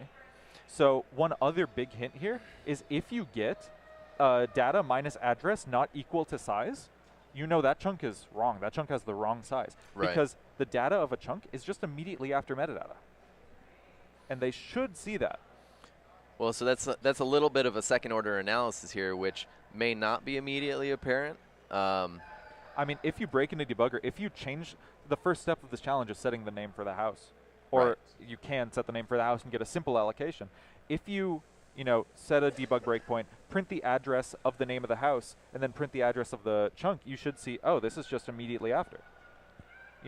It's a little thing that's taken for granted in standard lib heap, but you really need to get a good sense of what this does. Yeah, well, I'm trying to think of the number of custom heap allocator challenges I've seen. I mean, this may be just kind of a weird thing to think about, and it's not necessarily easy. True. There have been, I was talking with Lightning, and she did like a protected malloc, which was a custom heap allocator. It was almost a complete rewrite, but it was rewritten to use like MD5 verification of chunk metadata. So definitely optimized for performance. Oh yeah, totally. MD5 the fastest. Oh my gosh. Yeah, so I'm hoping the teams, well obviously I'm hoping the teams solve this. It looks like over on Straw Hat, they're making consistent progress. They're trying to figure out, can I over allocate? I'm making the size of a room. They're making the size of the room large enough here. It's important that each room has a size, each furniture item has a size, and you can't put obviously too large furniture in a room. That doesn't make it a dream house. That makes it a nightmare house to get through the door. So, just make them good sizes. It might also be, a very convenient feel to have a arbitrary unsigned 64-bit integer in there. That would be nice. Right. Yeah, I was thinking that one of the things that I'm thinking about looking at a heap challenge is what are the resizable things that I control, or what arbitrary data can I stuff into it. So with, say, the names, for example, okay, so now I've got potentially a resizable amount of memory, depending on how name allocation is handled. But as you said, if it can take an arbitrary unsigned integer as the size, well, now I'm thinking, how is that going to be used for exploitation? Yeah, like, oh, I can write a pointer here. Where do I want to write it? And it's walking through that. So it looks like Straw Hat is writing just kind of a simple interaction wrapper. They only have add room and rename right now. Yeah, so they're working back from the bug, right? They're only writing the menu interaction that they think that they need, not trying to have a wrapper function for everything in the menu. Yeah, and it might be possible to solve this with only rooms. My solution used rooms and furniture, but you could do it with only rooms, I'm sure. I mean, I think the structs are the same size. Well, with the way you talk about dream houses, Josh, it doesn't surprise me. How could you have a dream house with no furniture? It's so true. Well, I feel like it just makes the feng shui easier. The flow of energy isn't interrupted by anything or redirected. Josh, that's the best heap feng shui joke I've heard all day. Thank you so much. Wait, all day? That was the first one. All right, so it looks like over on a high point, so they have a room. They're adding furniture to a room. They're allocating it. You can over-allocate this. That's fine, adding 50. And, ooh, looks like they have an item with no name. I Not saw to a be hex confused with dump. the horse. I saw a hex dump coming out. Oh, there's a hex dump. There's a seg fault. Okay, that's a good sign. That's a great sign. And they've so got they just sped ahead here. And it looks like oh, wow, yeah. that their reallocation, they're going to find out very soon that reallocation is very busted. If they don't find out very soon, hint 2 will let them know, because I think it's exactly that. Or no, I made it very clear that it's not in reallocation, it's in splitting. So yes, an earlier iteration of the hints led me astray. yeah. No, I can't defend it. It was. There's some other sort of excitement going on in the room right now. It's hard to tell how much is making it through the microphones, but there is a lot of action in this big room. Yeah, there is a lot. Sounds like another competition just ended, had the countdown. I'm not sure which it was. I think it was Hackasat, actually, so we might be getting our Jordan back soon. Excellent. Well, the Hackasat, very cool competition for all of our viewers. If you haven't heard of it, very cool stuff. And, they've got Jordan, so obviously they've got a pretty good commentator. Their production values through the roof. Oh, yeah. Really cool stuff. So it looks like over on Hype Boy, they're getting invalid furniture items. They're getting reallocation bugs because you're going back. Your furniture list is increasing, increasing, increasing. Oh, and now they're fine-tuning their offsets to get that. Nice. Is increasing so much. They have a leak in the size field now. Yeah, and they see it here. So they know that the size field overlaps. The size field overlaps the next heap metadata size field. Or next heap metadata, next pointer. That's what I meant to say. And it's so clear. Knowing that, creating new furniture, they know that they're going to be able to write to that next pointer. And if you write to a next pointer, point that up writable memory, and then allocate something else, you can get potentially an arb right. Yeah, I think they're making great progress. And I'm yeah. looking. I was trying to look and see in their chunk list there in the debug prints. Now, if we saw any pointers, it started to look like they had control. The problem is they are over allocating right now. So the debug print is going to print so many chunks that it's going to be hard to scroll through and find them. Yeah. Yep. So I think you only need to add something like 5, 6 furniture items max. And that's going to be a much more manageable, like 20 chunks. I saw them printing out like 54. Yeah, well, I think that this is the kind of problem. Like, I'm a very visual guy. And for me, seeing a long list of tabular data, it's hard to visualize. And when I'm working on a challenge like this, I'm making a picture in my head. And if I can't make that picture just due to the raw size of the data or the complexity of what I'm dealing with, it's hard. Yeah, absolutely. Honestly, it would have been really cute to write a visualization like tool. A Barbie house visualization? Yeah, where you can see or like for the heap chunks, just overlaps and stuff. What a missed opportunity. I do not. That code would have had so many bugs in it. Like, that sounds hard. Okay, and if we switch over to the Straw Hat side, we can see that they're examining their chunk list. They've got some large allocations going on. So that chunk size 2F is going to come up in the future. Yeah. That's actually pretty important. So I don't want to give the solution away here. We'll see. How far are we to hint 2 production?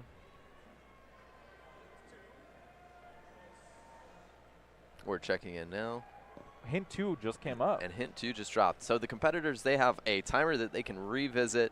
They may not be looking at, I'm guessing they're not looking at the clock.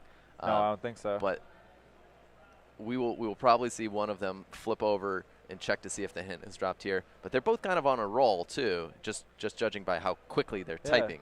So it's definitely something that's not on the top of your mind, hey, what's the next hint, unless you're stuck. Yeah, I kind of want to have production go tell them hint 2 dropped, but at the same time, I don't want to ruin their train of thought.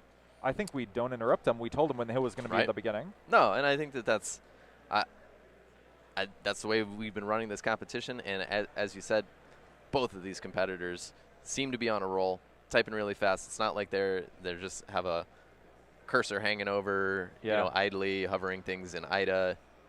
They are moving towards the solution. Absolutely. Oh, got EOF. So it looks like they have next. So let's flip over to Hype Boy and take a look. Oh, thank you. Sorry.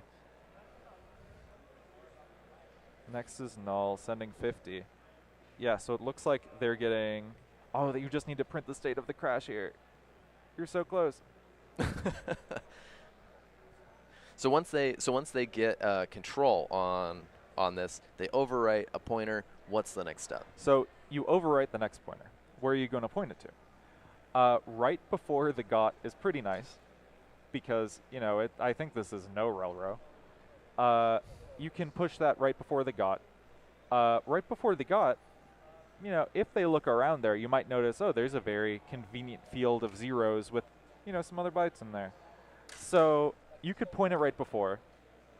Let's see, right before the got is going to be, oh, I forget where it is in no rel row. It's been a minute. And so what's the characteristics that we're looking at here? It's so readable and writable? You're looking for something that'll have a big enough size, a size that you can put, ideally the house name into, because that's the easiest thing to control. Yep. You're looking for something that has a size field that matches that. You're looking for something that has free set that's the most important thing, is you need to have the free field set in order for that chunk to be used by any new allocation. Right. And then you want the next pointer to be either valid or null. And so in this case, what you're doing is you're setting up a portion of memory to look like a chunk so that you can use it. You're making a fake heap chunk in like program memory, in the BSS. Exactly. So fake heap chunk. And then from there, we're I see some very active mouse work over here that I want to jump over to Hype Boy and see what they're looking at. There we go. Yeah. Doing the math in their head, you could see it work out. Okay, so I see Straw Hat is picked up hint 2. Oh, I didn't know hitting enter after an examine command would just like step forward. Yep. That's pretty nice. I didn't know that. I just always changed the offset. Yeah, well, I mean, that's one of the things. I think if you are a competitor at this level, if you're not taking a look at some of the tricks that your competitors are doing, because this is all live, right? Oh, yeah. Everybody's aware that what they're going to do is going to be public, at least in that the stream is visible. So there's a lot of interesting techniques to be gleaned. Absolutely. And over on Straw Hat, we see them looking in the buggy check. Were they just looking at Malik? Or they're looking at where Malik is used? Weren't they? Oh, no, they were in add furniture. I'm sorry. It just looked very, very similar. There was a size check greater than, but it said V2. And so we don't think that we've seen them have control yet. I don't believe they've gotten a crash yet. I'm not 100% on that, but I don't know. We'll keep an eye on them for sure. It looks like over on Hype Boy, they're going into, what is this, remove furniture and figuring out what it does. It actually, well, you know, we'll see here. It frees the name, it frees the struct, and it decreases the size of the furniture item linked list size count field, whatever that is. It's not really important. It's just like a linked list implementation. Yeah, so part of this is really just understanding exactly what you're supposed to do with the bug, which, as we've said a couple times now, a lot of different ways to go with heap. Though I think that they're packing a pointer, so they're just understanding. So if I'm mistaken, have they annotated that struct, or are they just looking at offsets? I was just thinking that. And I really annotate that struct. That would make stuff stand out a lot clearer. Well, with more than one struct, it's definitely something. Like if it was only one struct, sure, maybe you can just think about the offsets. But with more than one in play, definitely that would help. Unless, are they going to return to it properly? Oh, come on. You need to print out the state. Looking at debugger. Oh, there we go. Up there. On the Straw Hat side, I just saw them double-clicking they're looking at the debug heap prints, and I saw them double-clicking on the size 2F. I think that they're okay. Now that might be just standing out because that's like slash, and it might just be. Well, let's see. Yeah, I'm curious if they're still sort of feeling around. Maybe they know something is wrong, but they can't quite isolate it. Yeah. I'm not sure. Not 100%. They have more of a wrapper now. Yep. And they're getting their interaction sorted out here. And over on Hype Boy, we saw them double clicking some addresses too.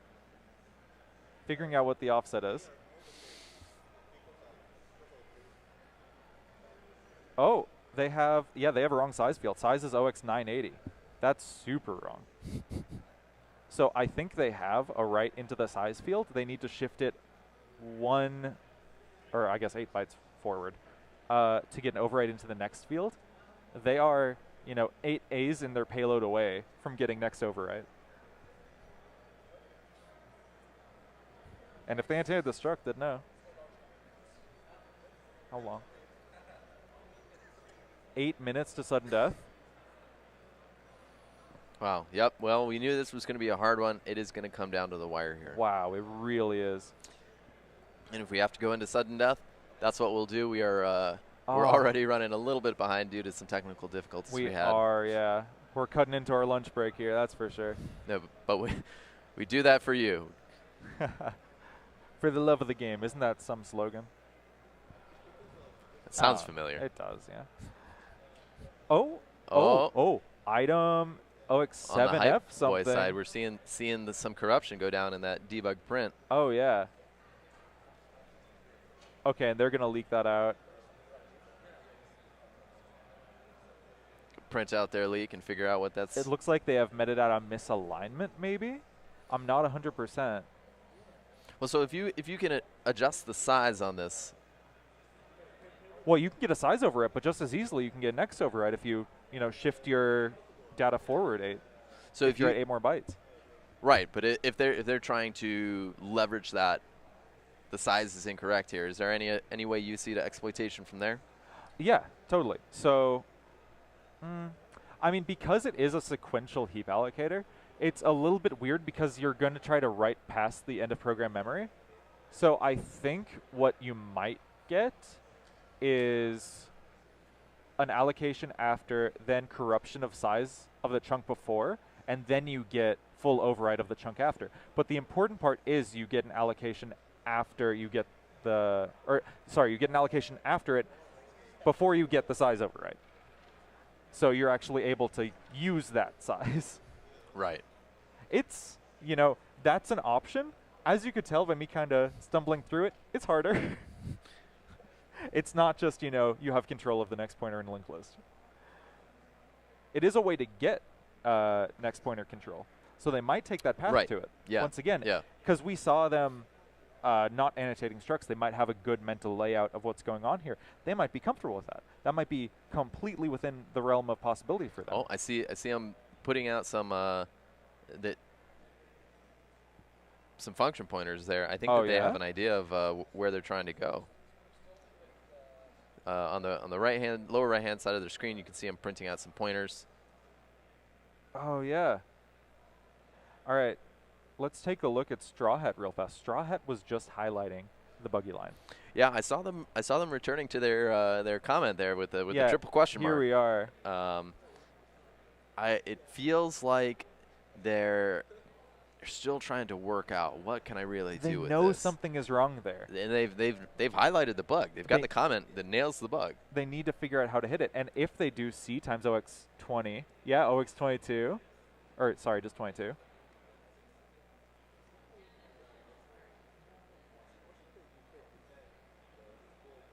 Man, at this point, I am just rooting for these competitors. I really want to see they a solve see a chunk on with 0 size, so which that's seems good. suspicious. That is very suspicious. And I don't know. I don't know how this is going to go, honestly. So doing C times, it needs to be C times OX20. No, you forgot the OX. That doesn't look like 32 Cs. This is the drama of CTF. I think that oh man, they're so close, but that's such a simple mistake to make. You such an easy mistake to make, rather.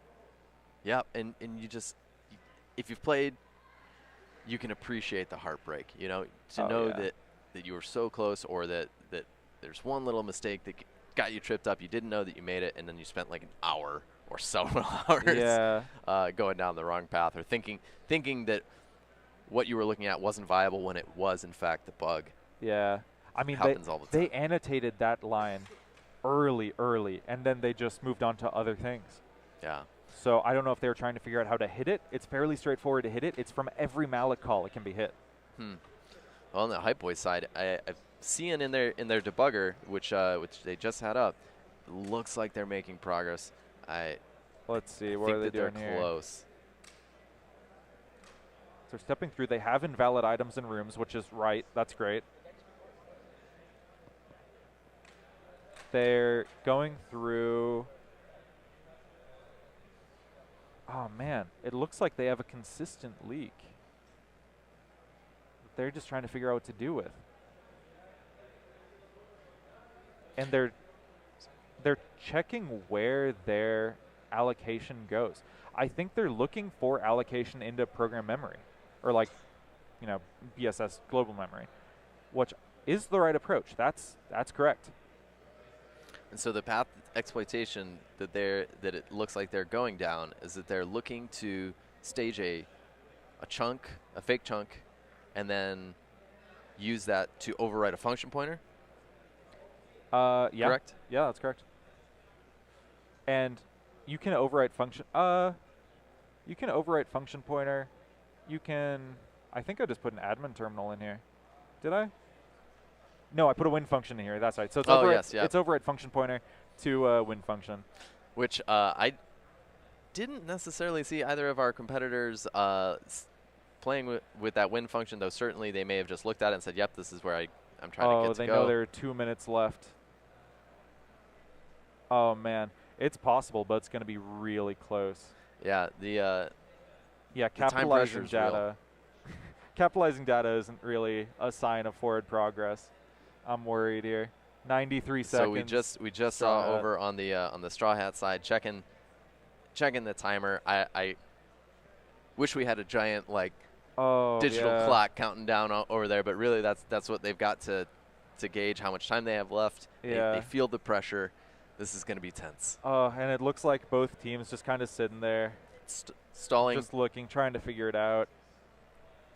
Yep, this is that part of the competition that everybody's familiar with when you're just feeling like, I know there's something here, but maybe the next step isn't clear. They're writing a chunk of 24, which is right. That gives them 16-byte overwrite. So on the Hype Boy side, I think that they're on the right path. Oh, they're getting so close. Are they going to finish before the timer runs out? Really, yeah. Oh, and they have item size being the leak. I mean, really impressive that they've gotten this far. I like the LS. They type 50 enter LS. It's just like, sorry, not that lucky. And I think we're starting to see the desperation as the speed of their pointers and their typing increases. Yeah, I want to say we could poll them and see if they want to go sudden death or continue it, but knowing CTF players, they'd continue this until retirement. Yeah, I think that we're going to go into sudden death. I think so. Oh, and it looks like, over on the Hype Boy side, they have controlled right into heap. Oh, it's 7As. That is. But that being said, there is still another stage to this. So I guess they just didn't hack hard enough.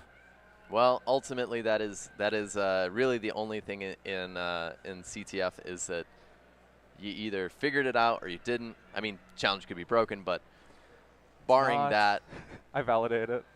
Barring that, we knew that this was going to be a tough challenge from the get-go, and confirmed, right? Yeah. 2 teams, top of their game, and so now we're going to set them up against a challenge where we're pretty sure that they're going to get this quite quickly. Yes. Just a question of who's first. House of Barbie was, I want to say, the hardest pwn challenge we have. Yeah. For reasons it wasn't saved until Grand Finals, which we'll find out later. But now we're going into sudden death. We see one of the team members, I assume, Slack messaging their team saying, yeah, sudden death, guys, sorry. Yeah, I mean, it's important to remember that this is within the larger finals ecosystem here. Like the Nautilus game is going on. We can see their scoreboards. It is, if they're not blanking now, that's probably soon. No, they're not blanking. Oh, they're not blanking. They're not blanking today. Oh, no, I talked to Brumley yesterday, and he was so happy about it. He's like, I always hated how you blank it at the end of the day, and we're the only ones that know. Or rather, he's always with PPP, so it's like, y'all are the only ones that know. Brumley being fantastic, also supporting us behind the scenes, supporting the entire CTF team here. Yeah, really great, and definitely appreciate that. Yeah, so fantastic. With the larger DEF CON CTF finals, the winner here is going to get points for their team, and I think the winner here gets 1337 points. Fitting, which is insane. Because let's see, last place right now, Hackeroni with just under 3,000. To first place, MMM with, is that 7,000? So it's significant. This is not chump change points. This could really alter the rankings. Yeah. And in the middle, there's from 4th to, what is that, from 4th to 10th, there is a 600-point difference. So you can jump up like 6 places by winning LiveCTF. It's the longest running challenge. And we just got the thumbs up that we're good to go. All right. So let's get ready to count it down. All right, let's count it down. It hurt they didn't solve it, but let's do sudden death here. All right. All right. 5, 4, 3, 2, 1. Let's go. All right. Have you tried reversing it? This sudden death. Oh, man.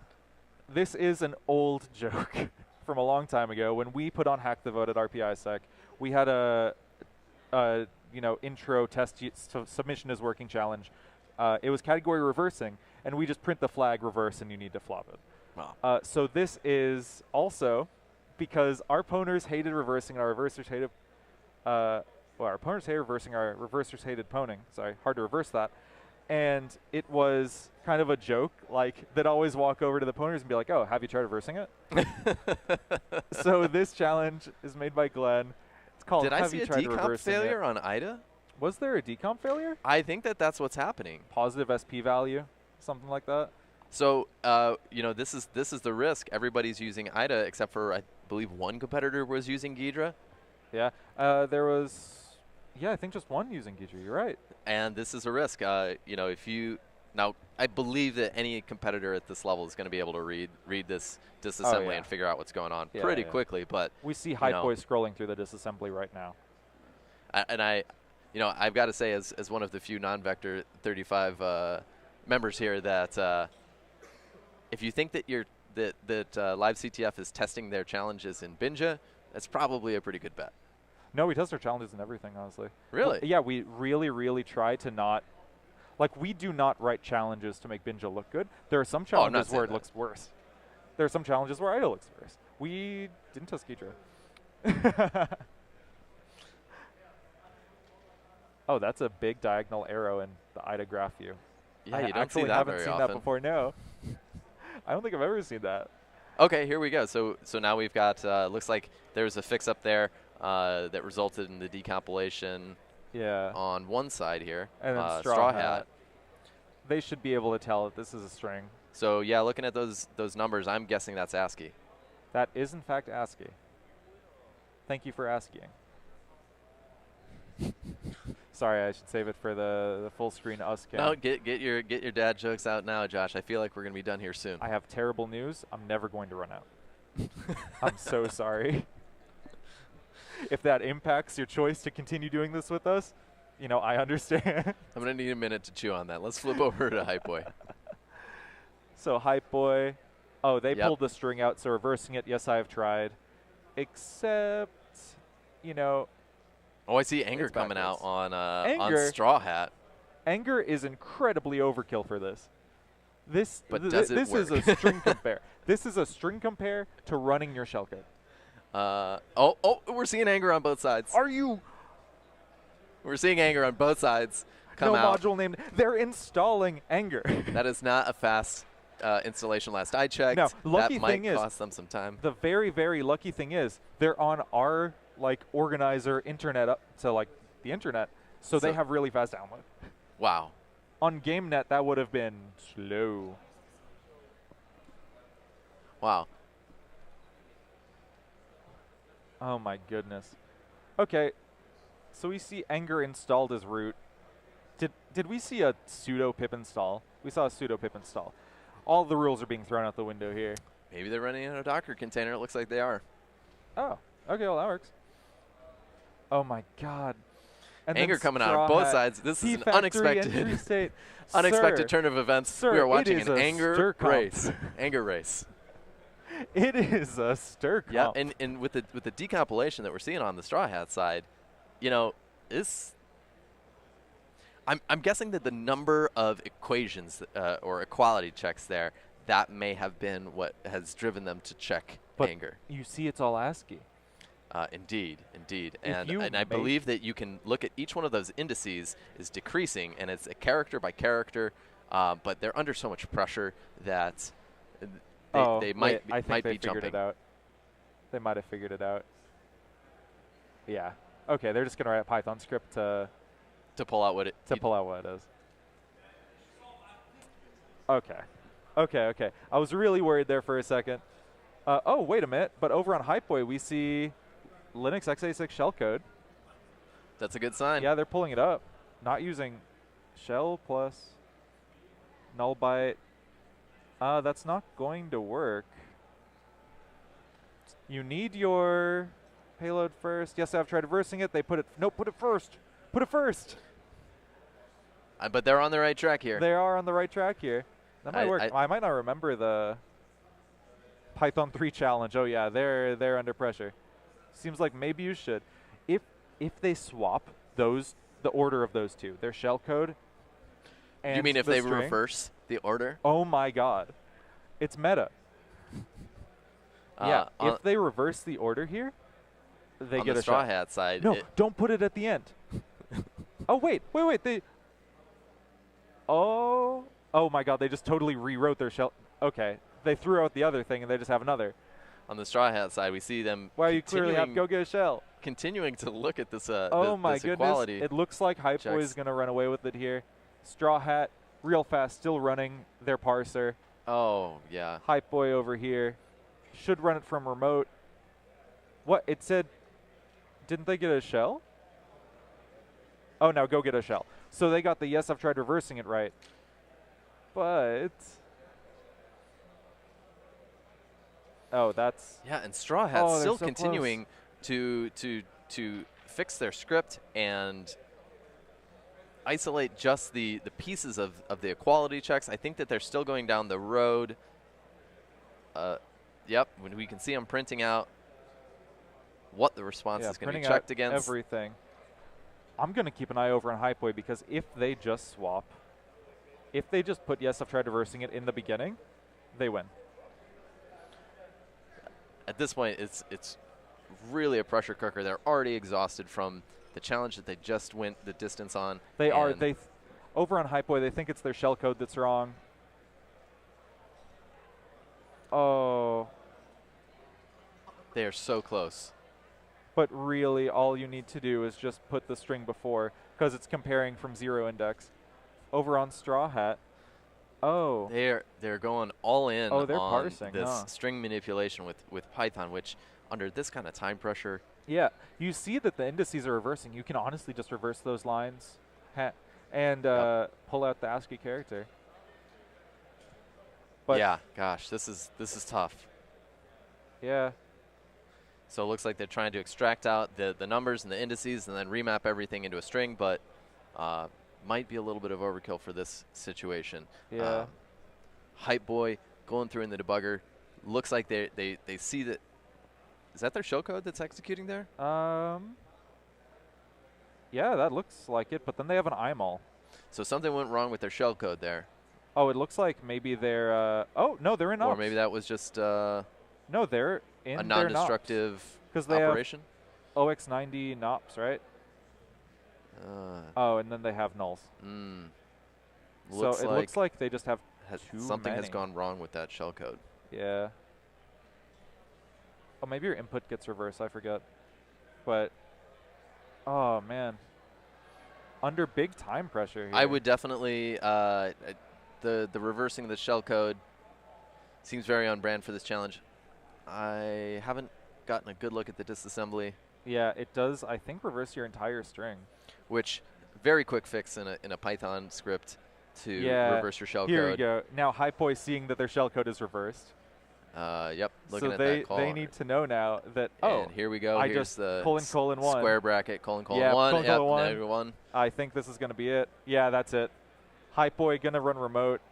Yeah, on the Straw Hat side, they're still pulling out. They've got indices and values, but I think Hypeboy is going to take this. Hypeboy a second away from winning this. Typing it in Opone Tools. Python live up high. LS. Run submitter. Submitter 12. You won. Congratulations. Your team won. Oh, my gosh. What? Oh, my goodness. Wow. Wow. Oh. So, sudden death. Couldn't have been. I'm shaking. I'm sweaty. Shaking. I'm a mess. No, that was that was, you know, less sudden. I felt like I was about to die if that didn't get solved. But it was a good solve under a lot of pressure. Mine's still on the other challenge. They figured it out. Their solution script looks different than mine, that's for sure. Because I just hard-coded it. Well, you know, I think they did a great job given everything. I mean, did you go run a marathon or try to solve a really hard challenge for an hour before you wrote your solve script? You know, no.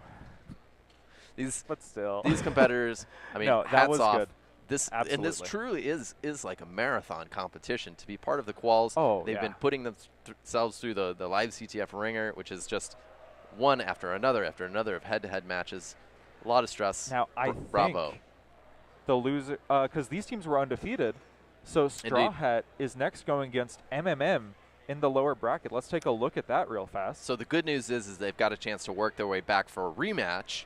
But the bad news is they have to go through MMM, who also, you know, they have been. So MMM, let's see, they dropped into the lower bracket in the quarterfinals, and they have a chance to come back and take it. Yeah, Straw Hat was the one that knocked MMM down into bottom oh my bracket. gosh, that's right. So we've got they're a rematch. having a rematch. Wow. So Straw Hat, MMM, one of them guaranteed, you know, they're both guaranteed top 4. One of them guaranteed top 3, the other one 4th place.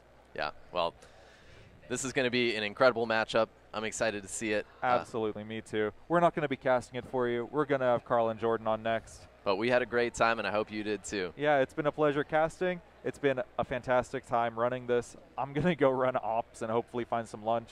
Yep, time for us to get some food, so take it easy. Till next time, CTF fans. We'll be back soon.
All right, everybody, we are back. Hello. We are here with the second to last match of the whole tournament. This is the finals of the lower bracket of the LiveCTF. So these are teams who have all lost once. And they are playing back for the chance to come back into the final match, which will be the very next match that will happen right after this. Again, I'm CypherTex. Hello, I'm Zeta2. And we're looking to see if we're about ready for the countdown. So let's go ahead and prepare. We're going to count the teams in. They know it's time to go. 5, 4, 3, 2, 1, go. All right. All right. They are. A quick lead. Yeah. Oh, no, tell Straw Hat. Tell Straw Hat. Yeah. There we go. All right. Yeah. Okay. We're on. We're on. Right. So who do you want to look at first? Let's go with the Straw Hats. All right. And so, as we said, lower bracket finals, we have Team Straw Hat versus the Maple Mallard Magistrates, or MMM. Or Mighty Ducks. Mighty or PPP, Ducks. Or whatever name. It's a lot to go those people. Yeah. This is, we're down to the final 3 teams. So whoever wins here will go to the grand finals facing off against Hype Boy. Who's really just had such a run. This entire tournament, Hype Boy has just been really impressive. So we can see here opening up the challenge in Ida, doing some analysis here. But we do actually have Ghidra as well on the other side. So this is, I haven't seen a whole lot of other things. It's been mostly Ida so far. Mostly Ida. But we've actually got a Ghidra. Yep. And the way this challenge... The way this challenge... Yeah, right. Let's clarify. Right. What's the name of this challenge? So this challenge is called The Way. This is The Way. It's actually the only challenge that I have created for this I only event. had one too. So yeah. You did infrastructure, I did streaming stuff. Yeah, yep. So we were busy with other stuff. But I have one challenge, and this is the one, and this is the way. And this is a reversing challenge. We've seen mostly, actually funny, the two of us, we made the two non-pwn challenges in this tournament. Yeah. So this is another reversing challenge. And we can get back a little bit into the details in a bit. Let's keep looking here at what they're doing. So MMM is just doing some initial reversing, renaming some variables. We have kept the symbols in this, so you have the function names. And what do we tell the teams? So we have categories, right, for each of these matches on the bracket. We told them, in this case, every day, the day before, or we told them all of the categories for each of the challenges, right? So what do they know about this one? Right, so they know that it's a reversing challenge, and they know that it's around algorithms. So they were given reverse engineering algorithms. Did we tell them specifically, I think, optimize me even? Right, we said it optimize me, so which it's maybe a good time to explain what this is. So in the reverse engineering category, there are a bunch of various standard formats of challenges. Maybe the most commonly known is like the crack me, where you send in a flag as an input, and the program will tell you whether it's correct or not, and you need to work your way backwards from the verifier to figure out what the input should be. And optimize me. It's actually similar. That was what my challenge was essentially. It was a bunch of checks. You gave an input, it verified at the end. Right. You had to reverse those or invert those or solve through those, and then get the answer. So the constraints, they define the unique input that gives the solution. In the case of an optimize me, you have some computation that is implemented in a terribly inefficient way. So you have a program that usually takes no input, and it just calculates the flag for you. All you do is just run it. You run it, except it will take to the end of the universe before the computation finishes. So you need to understand what the algorithm is trying to do and optimize the computation so that you can actually complete it. And I remember playing back, I think it was Plaid CTF, several years ago, had a whole category that they called like their supercomputer category. And it was the same kind of thing, same idea was that you would need a supercomputer to run this as it is and to get anything out of it, but you could also be more efficient if you wanted to do it like, the algorithmic solution, right? So it's like, all right, so we're expecting them to do just kind of a lot of, there we go. Call mystery algorithm, I think I saw was the one, was the name over on Straw Hat. Yeah. Right. So we have this. So there's a bunch of in the main function. We try to separate out the things that they should not care about. We try to guide them. Seeing a ChatGPT. Oh right, this is interesting. The Oracle. Yes. And oh my God, it's actually. It's actually making the correct answer. This it doesn't give them the name. It doesn't. It's not. It's so. to explain here, just go back a few steps. They're trying to identify what algorithm this is, and they asked ChatGPT about this, and you could see there that it said like it's calculating the shortest path or cost of a from this to this using this, and this is actually completely correct. Wow. This is it's the Floyd-Warshall, or it's actually not the Floyd-Warshall algorithm because it's the unoptimized computation that if they replaced it with the textbook right. So version of the this algorithm, is this is like when you come up with or when you prove the Floyd-Warshall algorithm, this is like the recursion relationship you start with, and then you use dynamic programming to make it efficient. And this is just the recursion relationship without the dynamic programming applied. So this has like a time complexity of like 3 to the n or something like this. So great move. It looks like they got a fantastic hint, certainly from ChatGPT. Yeah. I'm really impressed by this because one of our test solvers actually tried this, and they did not get it to work, or like they did after like already knowing the solution and kind of like of the input to get it. So that's really well, that impressive. was before you added symbols, I believe, too, maybe, right? Because when you added symbols back in. Yeah, but the only symbol that is relevant here is just I called it mystery algorithm. Well, there was there's called the get edge function. That's true. That's true. There is the. So I use this helper function to, you have this matrix of like distance from A to B, and this just this helper function to give you a pointer to the relevant entry in the matrix. So I think that was. It looks like that may have been just enough to get it to produce it, and we've actually got. So you want to go back over? Yeah, because I just saw there. If we can switch over, we can't see the code yet, but if we switch back to this, I think So here is this is really cool because this is the other approach you can take to this. So you can see over on the Straw Hat side. They were kind of trying to identify the specific algorithm and then use, knowledge. Go find the textbook version of that or re-implement that, something. It in place but if we go back to MMM, here you can see that the player is re-implementing the function in Python, and you can see this little @cache annotation for the function, which is it will like look at all the function arguments and then use that as a key and then cache the return value. Code those values because it's a fixed input, fixed output. Exactly, it's a pure function. Yeah.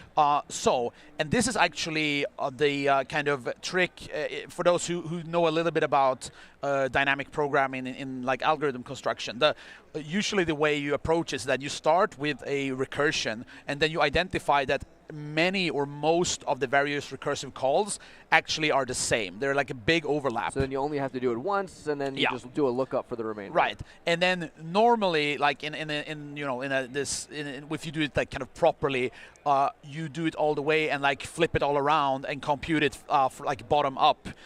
But you can skip that stuff and keep it as a recursive relationship, but add a cache to it. Interesting. And so there's literally just an annotation in Python that lets like a decorator that they can add in that says, please cache this. It's function. in the functools library. I believe you can give it some parameters with like the size of the cache and stuff, but I think the default should be plenty enough. Might actually work well so for if they implement this correctly, they just need to properly translate from the disassemble or the decompiled code into the Python and add this annotation and run it, and they should get the answer. Well, and I wonder now if going into this they specifically chose Ghidra or Ida based on what they knew about the problem too. I don't remember if we've seen, I think this was Robert from NNM who's playing, like have we seen him use one or the other before, but it could be that he just feels like maybe I've seen better decompilation for very algorithmic things, and I'm just curious if that factored into it, because it is interesting to see that he's doing that approach. But yeah, so I love that we've got two kind of very different approaches, each equally viable, right? Like both of these should absolutely be proper ways of solving this problem. And it kind of makes sense. Like they knew the category going into it. It wasn't a surprise, and these are sort of standard ways of doing it. Yeah. Let's go back and look over. We got more ChatGPT from Straw Hat. Are they They just shortest looking up? path in a graph, and there you see the keyword here, dynamic programming. Is a keyword here. So, and this function calculates the combined path or cost from A1 to A2 going via A3. And this is completely correct. This is exactly what it's doing. I'm actually kind of blown away? So I will admit that I'm a little bit of an AI skeptic. Yeah. Like Yeah, you know, generally think You've seen a lot of hype and not a lot there's of... a bit. I believe there's a bit of an overhype, and especially, you know, in these like reverse engineering scenarios, people have been claiming like, oh, you can just put the code in here and it will tell you what it is. And I've been thinking like, well, like, can you actually though? But this is really impressive. Yeah, yeah. So here we can see the big. This is the matrix of all of the edges and the right. So this is the matrix defining the individual the cost or the distances between the nodes, and you have this full like FFFF or -1. This is like a marker for there being no edge between those two nodes, and this is why you had all of those like if statements in the algorithm where it's checking like, you know, if it's -1, you know, so. That's a dead end essentially. Right, and then I fortunately had to do, you know, add in a little bit because like checking for overflow when adding two costs together and stuff like this. So this made the code like a tad messier than what it could have been. So let's talk about like the hints we've got, because I know a lot of the challenges, the hints have been super useful. They've really come down and made a difference. How much hints do we have for them? Are we just going to tell them the algorithm at some point, or what comes through there? Yeah, I'm trying to remember the exact hint, but I know that the second hint that they get says like this is an unoptimized version of the Floyd-Warshall like shortest path algorithm or something like this. So theoretically, we hopefully won't need a sudden death, because if worst case comes to worst, they should be able to just look up that implementation of like an efficient version of that algorithm. Right, and if we go back over to MMM here, you can see the player looking here at the this function called decrypt flag with the solution. So once they have calculated this whole thing, so maybe we should actually. So what this algorithm does is that you give it a graph with like nodes, and you tell the distance between all the nodes, and the algorithm will then produce a new matrix with like the total shortest distance from each node to each node. So oh wow! If so you know one of those like fully characterizes every possible path. Right. I don't know if you had like one of those like, you know, old like a map book or something that's saying like, you know, if you want to travel from this city to this city, it's this long and so on. It's like it builds up this matrix, and then this function, it will just take that whole matrix and kind of like serialize it into a long sequence of bytes and use that as a decryption key to get the flag. Okay, so they have to get it perfectly right, because that whole resulting value is, and it is a deterministic algorithm. It's not like it's a heuristic that can produce different results. It is going to be, there is one correct answer, and the algorithm will produce, which makes sense then, because like graph traversal, that's a hard problem. So it makes sense then that this would be done inefficiently would not be possible at all in the scope of this. How long does your solution take to run? Like if you have your implementation? I mean, it's pretty much instant. Yeah. So that fast. the algorithm is it even in Python then, or did you write it in something Python? else? In Python. Okay. So it's the optimized version. So I said the unoptimized version is like 3 to the n, so exponential, like it blows up completely. The optimized version is cubic, so n to the power of 3. There are faster algorithms for this, but yeah, anyway, this is what we went for.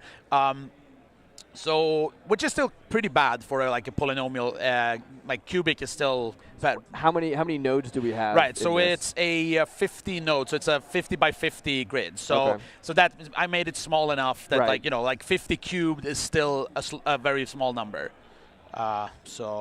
And you can see there, like you saw on the screen, that he was running. Was that running in a debugger, dumping out things, or was that? I don't think it was a debugger. He was just. I think he was just running it and printing values, maybe. Or I'm trying to. I want to see the terminal output again. So I haven't seen a whole lot of people actually writing like scripts for this. Like all the solutions so far have been standalone scripts that really haven't interacted directly with the binaries. For the matches I've casted, I've definitely missed some of them. But I'm seeing some IDA API here to pull out the values. And this is kind of interesting. It seems like they're generating C code from the Python script. Do you think they're just not convinced that their implementation is going to be efficient enough, and so they want some native performance out of it, probably? Might be, which is a bit of a premature optimization. Yeah. Get it working first, and then decide if you need that. Yeah. Yeah. I guess the tricky thing here is that it's kind of hard to tell. Like if you don't get the correct answer, like if we no, actually he's just doing test values. That's fine. So if you don't get the correct answer, you don't quite know what's wrong because like if you have the wrong decryption key, you will just get garbage. Right. There's no close. There's only done and not done. Yeah, exactly. Well, I mean, of course, you can always like try to convince yourself that your algorithm is correct by creating a smaller test case that you can like do with like pen and paper. So when I was doing this, when I was implementing this, I actually had a bug in the code, and something was off, and I solved this by having a very small, like I had like a 3x3 matrix or something, and I worked it out by hand, and eventually found that the Wikipedia article that I was referencing, they were using 1 indexing and I was using 0-based indexing. So that makes sense. Yeah. So let's go back to the Straw Hat just for a second there. I've seen like 2 different things that were interesting for both of the solutions so far. So if I pull back up their script again, or maybe we'll have to go back over to MMM. Yeah, MMM is, if we switch back to MMM, they are also using ChatGPT. And then, and this is basically the output that our tester got. So interesting. Right. So it's not able to produce. Now, they did feed in output from different decompilers. So it could be that Gieter's output versus Ida's output is different enough that, that we'd have to test that and go back and watch. That's so interesting that like a very small difference in the inputs. Just formatting or even the, like there's a whole, these are non-deterministic systems. Right, so maybe there is like some input training data out there that just happens to look more like this. Yeah, it's entirely possible. Which is pretty cool. That's very interesting. I think this is the...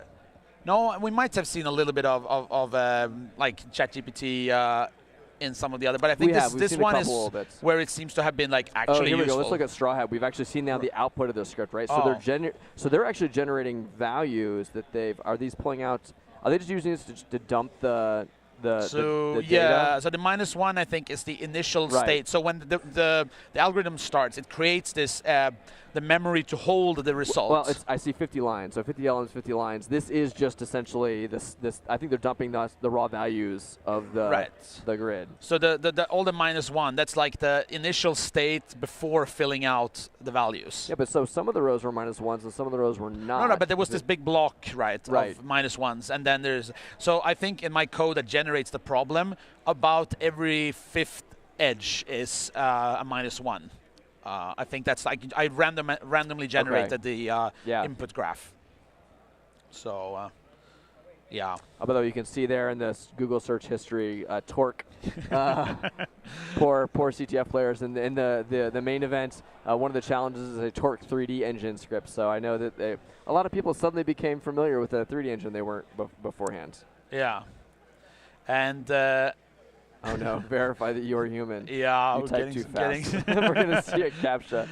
On screen. And while they were looking a little bit more into this, I saw earlier that I was reading the chat. So unfortunately, we don't have the YouTube chat in front of us. But I saw previously, looking from the stream, that someone asked about if we could, explain a little bit more about like the setup and the environment that we have here.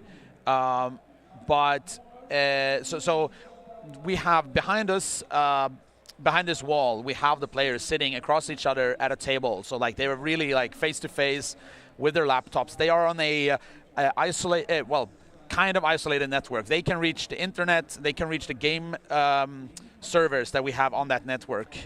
By the way, I want to go back really quick to Straw Hat because they just asked ChatGPT to optimize it, and it used a memo approach actually, and it suggested essentially doing really what that cache was doing on the other side in the Python. Yeah, but using like a massive array instead of like a hash table or something like this. So it's a kind of similar concept. So it is. I got to say the ChatGPT hints that that Straw Hat's getting out seem to be pretty good. They're like certainly not bad advice, bad ideas. No, it's very valid. And if we go over to MMM. I saw, let's see if we can get this again. You can see there in the terminal, there was a lot of like, it was running it in a debugger. Okay, so that was a debugger we saw earlier. And I think he's like validating that this is a little bit of speculation from my side, but this is what I would do. Like, even though the calculation that's being done in the program, even though it's slow, you can probably still like do a little bit of debugging and just checking that like things are like agreeing with your your values. first couple of results of calculation maybe. Or hey, I was going to ask earlier if the problem is divisible enough that you could do that. You calculate like one you can cell go. I think you can go. Yeah. I think you can bottom out in like one branch. Yeah. And get that result. and then just compare it to what you got Yeah. with your So you can get a implementation. little bit of information out to do a little bit of validation. By the way, Newbie Edge on the chat, thank you for chiming in. We did pull that up now. Pointed out that we've got ChatGPT 3 and ChatGPT 4. So MMM is using GPT 3.5, and we've got Straw Hat using 4. 3.5. Oh, sorry. Yeah. So we've got MMM using 3.5. Yeah. And we've got Straw Hat using GPT 4. So it is entirely possible that's actually just a difference in terms of which version they were using. Oh, that's really cool. Newbie Edge, by the way, is one of the players in Norse Code who did play a match earlier. Unfortunately, lost to MMM. But they did really well in the tournament, had a really great run there. Well, they can take some pleasure in knowing that the person that defeated them is being stumped by the old version that they caught on stream. They saw the difference. Thank you for So here pointing we that do out. see the debugger and checking some value, dumping out some memory of this. All right, so here we also see a dump of this. So W is the name of the table with all the edges. So Okay. this is what's being dumped out here. It does even just having symbols helps with that too. When you're in the debugger and you've got symbols, being able to like global variable names and whatnot is Right. a nice convenience. So I did a little bit of like a give and take so we kind of made it a little bit easier where we kept the symbols, but I did choose to so that variable was initially called like distance matrix or something like this. So I did choose A couple to just of things were sort of anonymized so a little like, bit. The algorithm is called mystery algorithm instead of the actual name. Yeah. The table is called just W instead of distance matrix. And then they get all the other symbols to kind of tell them like, hey, you don't really need to look at these other functions. So we are seeing they both feel like they've got certainly the beginnings of code that could be doing this, but let's see. So we went with that C approach. Now we've got to fix up all the errors from our auto-generated code in our ChatGPT output that are not valid C potentially. So, but that looks a little bit like IDA output actually with the comments with the stack. yeah. No, that's what I'm saying. Well, they generated it from an IDA script. So their IDA Python script actually generated. I see. Both the header file that they're using, the w.h, is literally just W. So those are the values that they dumped. Oh, right. From there. Yeah. Although again, I'm thinking about this though. You said about every fifth edge was -1, but we saw on that w.h a bunch of rows of all negative ones. What I think it was that they dumped stuff in the debugger. So the big thing with all the -1, that's if you would dump the kind of the state variable before it goes into the algorithm. Or they just made a mistake. But there's no reason they should have received that. It should be pretty straightforward. Yeah. So I think that was just we kind of misread that, I think. Could be. We'll have to see if it comes back up again if they ever look at that. Yeah. Let's move over to MMM, and we can see there's like some calculations going on in the background, and you can see it looks like this is going. So you see kind of these pairs of numbers. One is going pretty fast, and then one is ticking up 15, and so on. Which seems That's like actually a counter that could be pretty close to itself. And I will say earlier they had an RC4 script. They were already pulling it. There it is. They've copied and pasted their RC4. They are.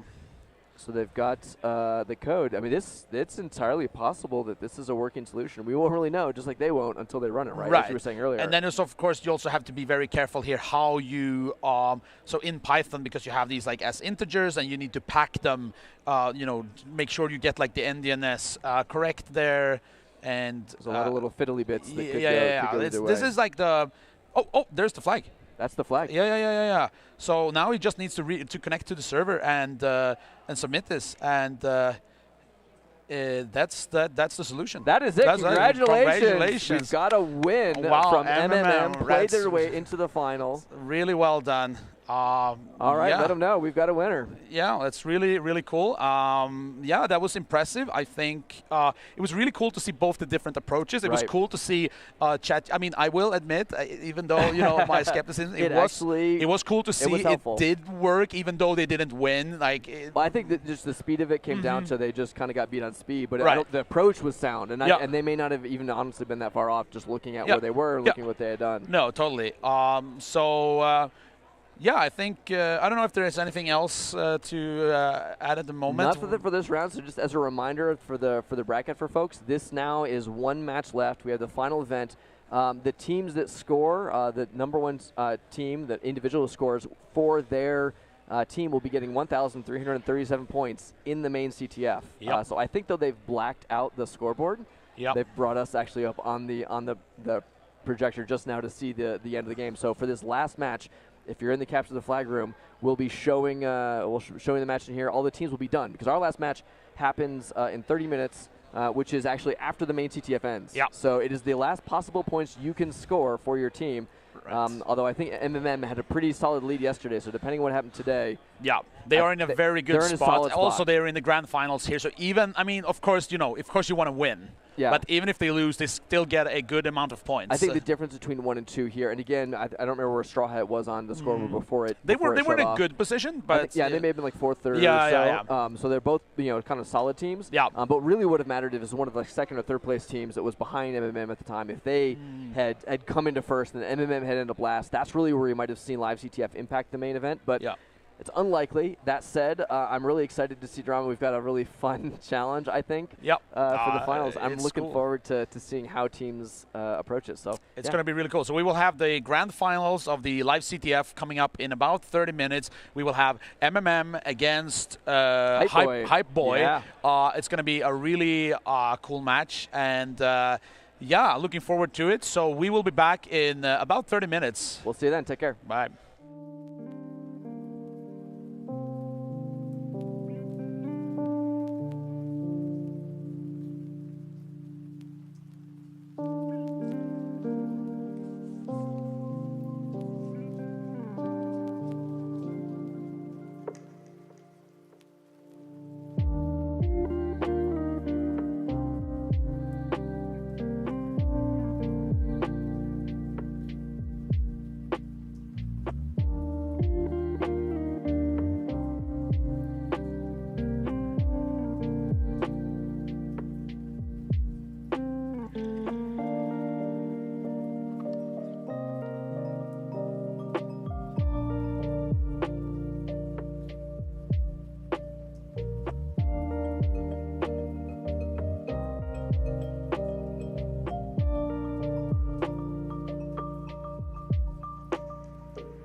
And we are back, just a couple minutes late, but not too far off. Yeah, hello everyone, we are back. We are here, and this is so exciting because we have the grand finals of the LiveCTF tournament at the CON CTF Finals.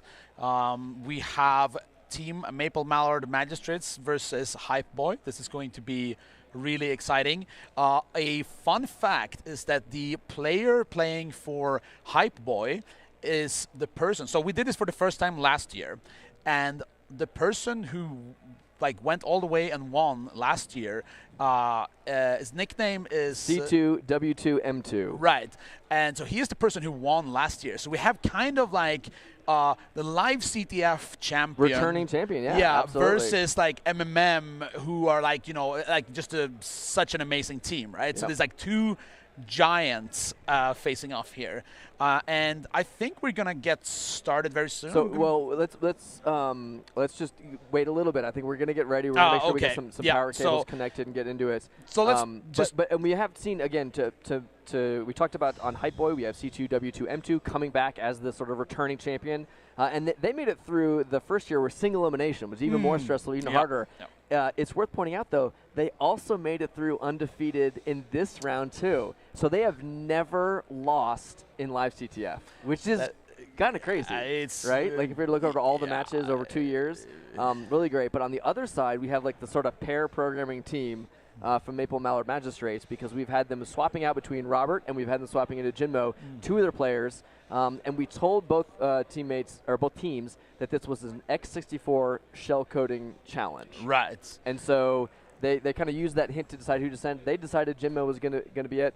Sounds like we're ready to go. So we'll give them the countdown. Yes. So we are going to start the grand finals in 5, 4, 3, 2, 1, go.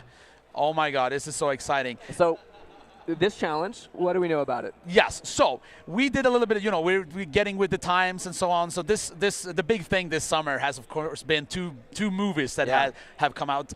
So in not the previous match, but the match before, we had a challenge, House of Barbie, which was a heap challenge. A bit of a play on the whole House of Heap thing, right? Heap challenge. So solutions. now we're following this up with Noppenheimer. Noppenheimer. Yeah. You came up with a name.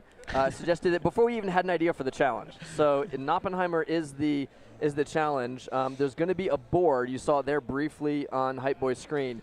There's a random bit of memory that's a random generated bytes. You got 16 columns wide. You've got 256 long, and we thought, what better thing to do than to nop some bombs, some explosions onto the board. So like a battleship or a challenge where you have to pick an XY coordinate.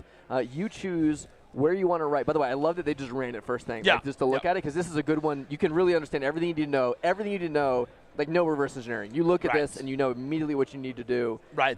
Although I do want to quickly look at MMM screen. We might not see it. Maybe they switched back to the terminal. But I did see that they very crucially ran the check-sec program, which will list what kind of mitigations, protections. And I think one that could be of interest is that there's no pi.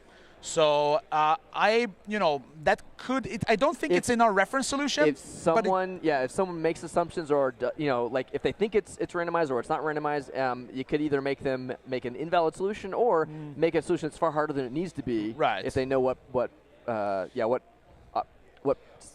what changes have been made to the binary, what protections are built into it, is it going to be randomized or not? Right. And we can see here that the player is kind of recreating basically the algorithm of this challenge. So they are so what we do, right, we generate one page of random data. And the player here is recreating the same randomization using the same seed and dumping this into a file. And speaking of seeds, right, that particular seed, if you actually look at the decompilation, is the date of the Trinity test that's featured in the movie Oppenheimer. So there's a lot of little inside references. I don't think they're going to notice any of that. They're going to be so focused on what they need to do. That's fine. It made us chuckle when we made it. Yeah, it's we're just having some fun. So we've already got Hype Boy over here with their interactive script able to interact with it, to extract those values out. So they're already able to pull this out. Although really pulling it kind of once and then figuring out your solution is going to be the tricky part. Right. So we're going to see, are they going to this SH64-1. So I assume that's a 64-bit shellcode. They've got their payload they want to find, and sure enough, yeah, they're writing up a fine script. So they're going to look for the bytes within there. Now, it's worth noting, though, I don't think I've seen anyone actually, they may have done it because they're very fast, but I don't see anyone actually trigger the sort of test explosion, right? Because the pattern, and we debated this even as we were writing it, what was it going to look like when you sort of like targeted a spot? Yeah, and I think they're also, because so what we do is, like I said, we have a page of random data, and you can kind of like do a test on one of these, on the coordinates. So we organize this in a 16 by 256. Yes, yeah, one page of memory. So it's 1K, right? So 16 by yeah, so 256, 1K, not one, right. not one. Well, it depends on your size sorry, of your 4K, or 4K, one. Yeah. Anyway, so this is a two-dimensional grid. That's the point. And you can choose a coordinate, and it will put a NOP instruction on that coordinate, but also on each coordinate to the left, right, above, and below that. So it's like a small little cross. Little explosion. Yeah. We debated trying to do like a bigger kind of blast pattern, and we just decided complexity wasn't worth it. We wanted to kind of keep it. Oh, there we go. We've got a nuke offset over there. We saw briefly. So there's the code actually has the nuke offset. So I'm glad that because it just says, I think, launch, view, and end test in the actual service itself. I really appreciate that they get the reference, at least, because they did name their function nuke, so they are aware of that. Yeah. So this is basically going to be about, how can you find some of these bytes and make use of them, and like creating like NOP instructions around them, so you only get the useful stuff remaining. Yes, and so again, this is not your shellcode payload that you start with isn't actually the payload you're ever going to be able to run, because a default x64 shellcode payload is going to have lots of multi-byte sequences that are unlikely to show up in this random page. What you really are going to have to do is some sort of stager or some sort of like operation that you'll then be able to leverage to put your actual kind of shellcode later. So we're really looking to see them, you're going to look for like 1 or 2 byte opcodes, right? That's really what you kind of want to see.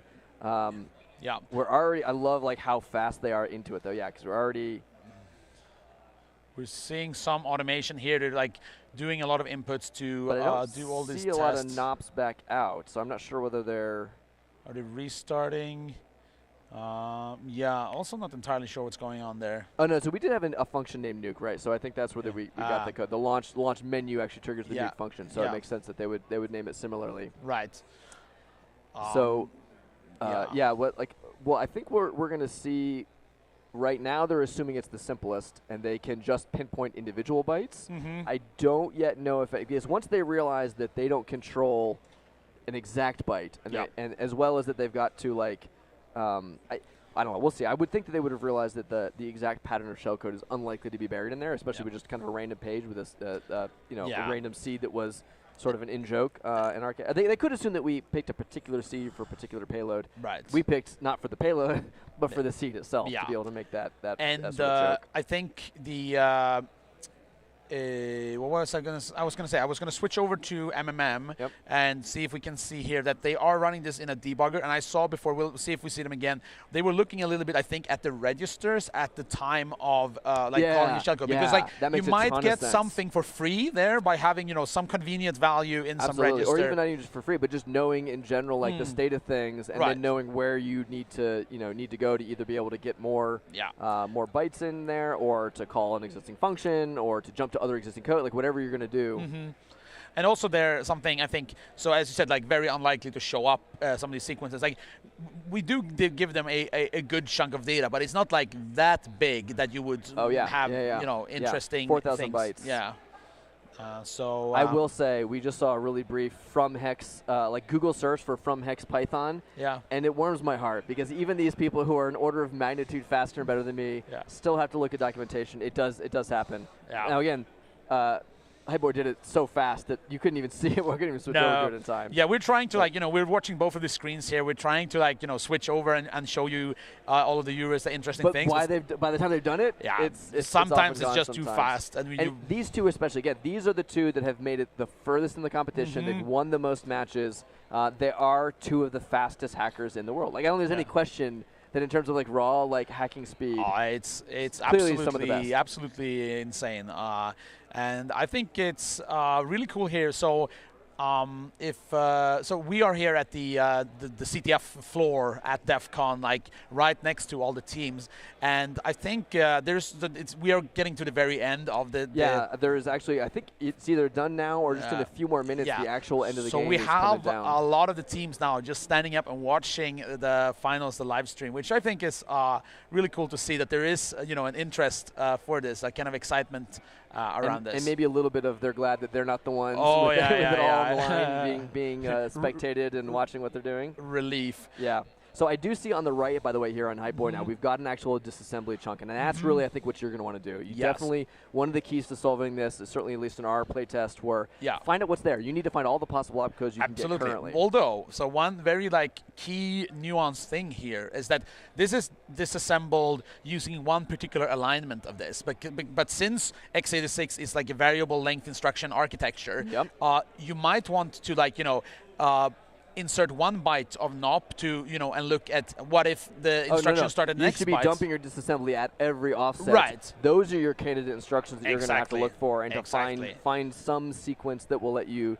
get the job. Oh, there we go. I saw that over on Jinmo's screen. Yeah, let's switch over there. We have a output ROP gadget. Which does exactly that. It is going to, actually, it's going to look, does ROP gadget work on just disassembly? Oh, no, they're looking for actual gadgets in the binary, but you actually need that same kind of approach on the shell code. So what I think he was doing, I'm not 100% sure we might see it, is that he dumped the whole blob to a file and then ran ROP gadgets on this raw file to get the gadgets that will... And that will give you all the offsets. That is going to check everything. Oh, actually, that's true, but they're not actually ROP gadgets because they don't end in a ret instruction. This is shell code gadgets. And there may be... maybe they have a thing for that? There maybe there's a setting in... We could barely see the command that actually ran, so we'll have to go back and... That's very interesting. All right, so we're over in Hype Boy land. We've got our C2W2M2. I need to be able to say it faster, Mr. How to say it quickly. I think it's one of those. It's Korean. Hype Boy is the Korean team. Hype Boy is a Korean team. So I've seen this. I think this is like a. I don't know well enough about it, but this thing with numbers, it's not for some letters. It's not just random. It means something. But unfortunately, my knowledge is not good enough there. Next year, a Korean caster for LiveCTF, so we can. Yeah, or just kind of like a small biography of the players. That's true. Or, we should make them do that. Yeah. So I did see. Looking at that, look at all those gadgets they found. Those are not the right gadgets. That's not what you want to do because those were all limited by jumps or returns at the end of every one of those lines. Right. So this is indeed sort of not a great. I mean, it's close to the right idea, but that's actually limiting a lot of what you can get. You can do a lot more than that because you're not running a piece and then returning. You're just going to run them all sequentially. Whatever you left over after you knopped a bunch is what's going to get run. Yes, this is shell code or machine code, not ROP chain.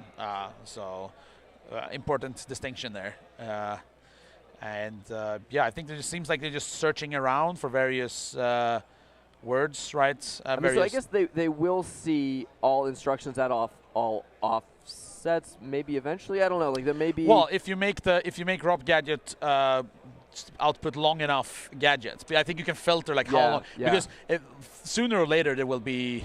Well, that's still kind of unlikely. So I don't know. How does ROP gadget handle things like invalid opcodes or exception? Right. Yeah. So it still seems a little dicey, and it would have been the work of a few seconds just to throw it into Capstone or any other kind of disassembler. Yeah. And on the other hand, of course, Hype Boy, we've got them over here using, I actually haven't seen this one, Diffuse.ca has just an online assembler or disassembler. So they're using that to just look at a couple. They're kind of more in the bespoke process.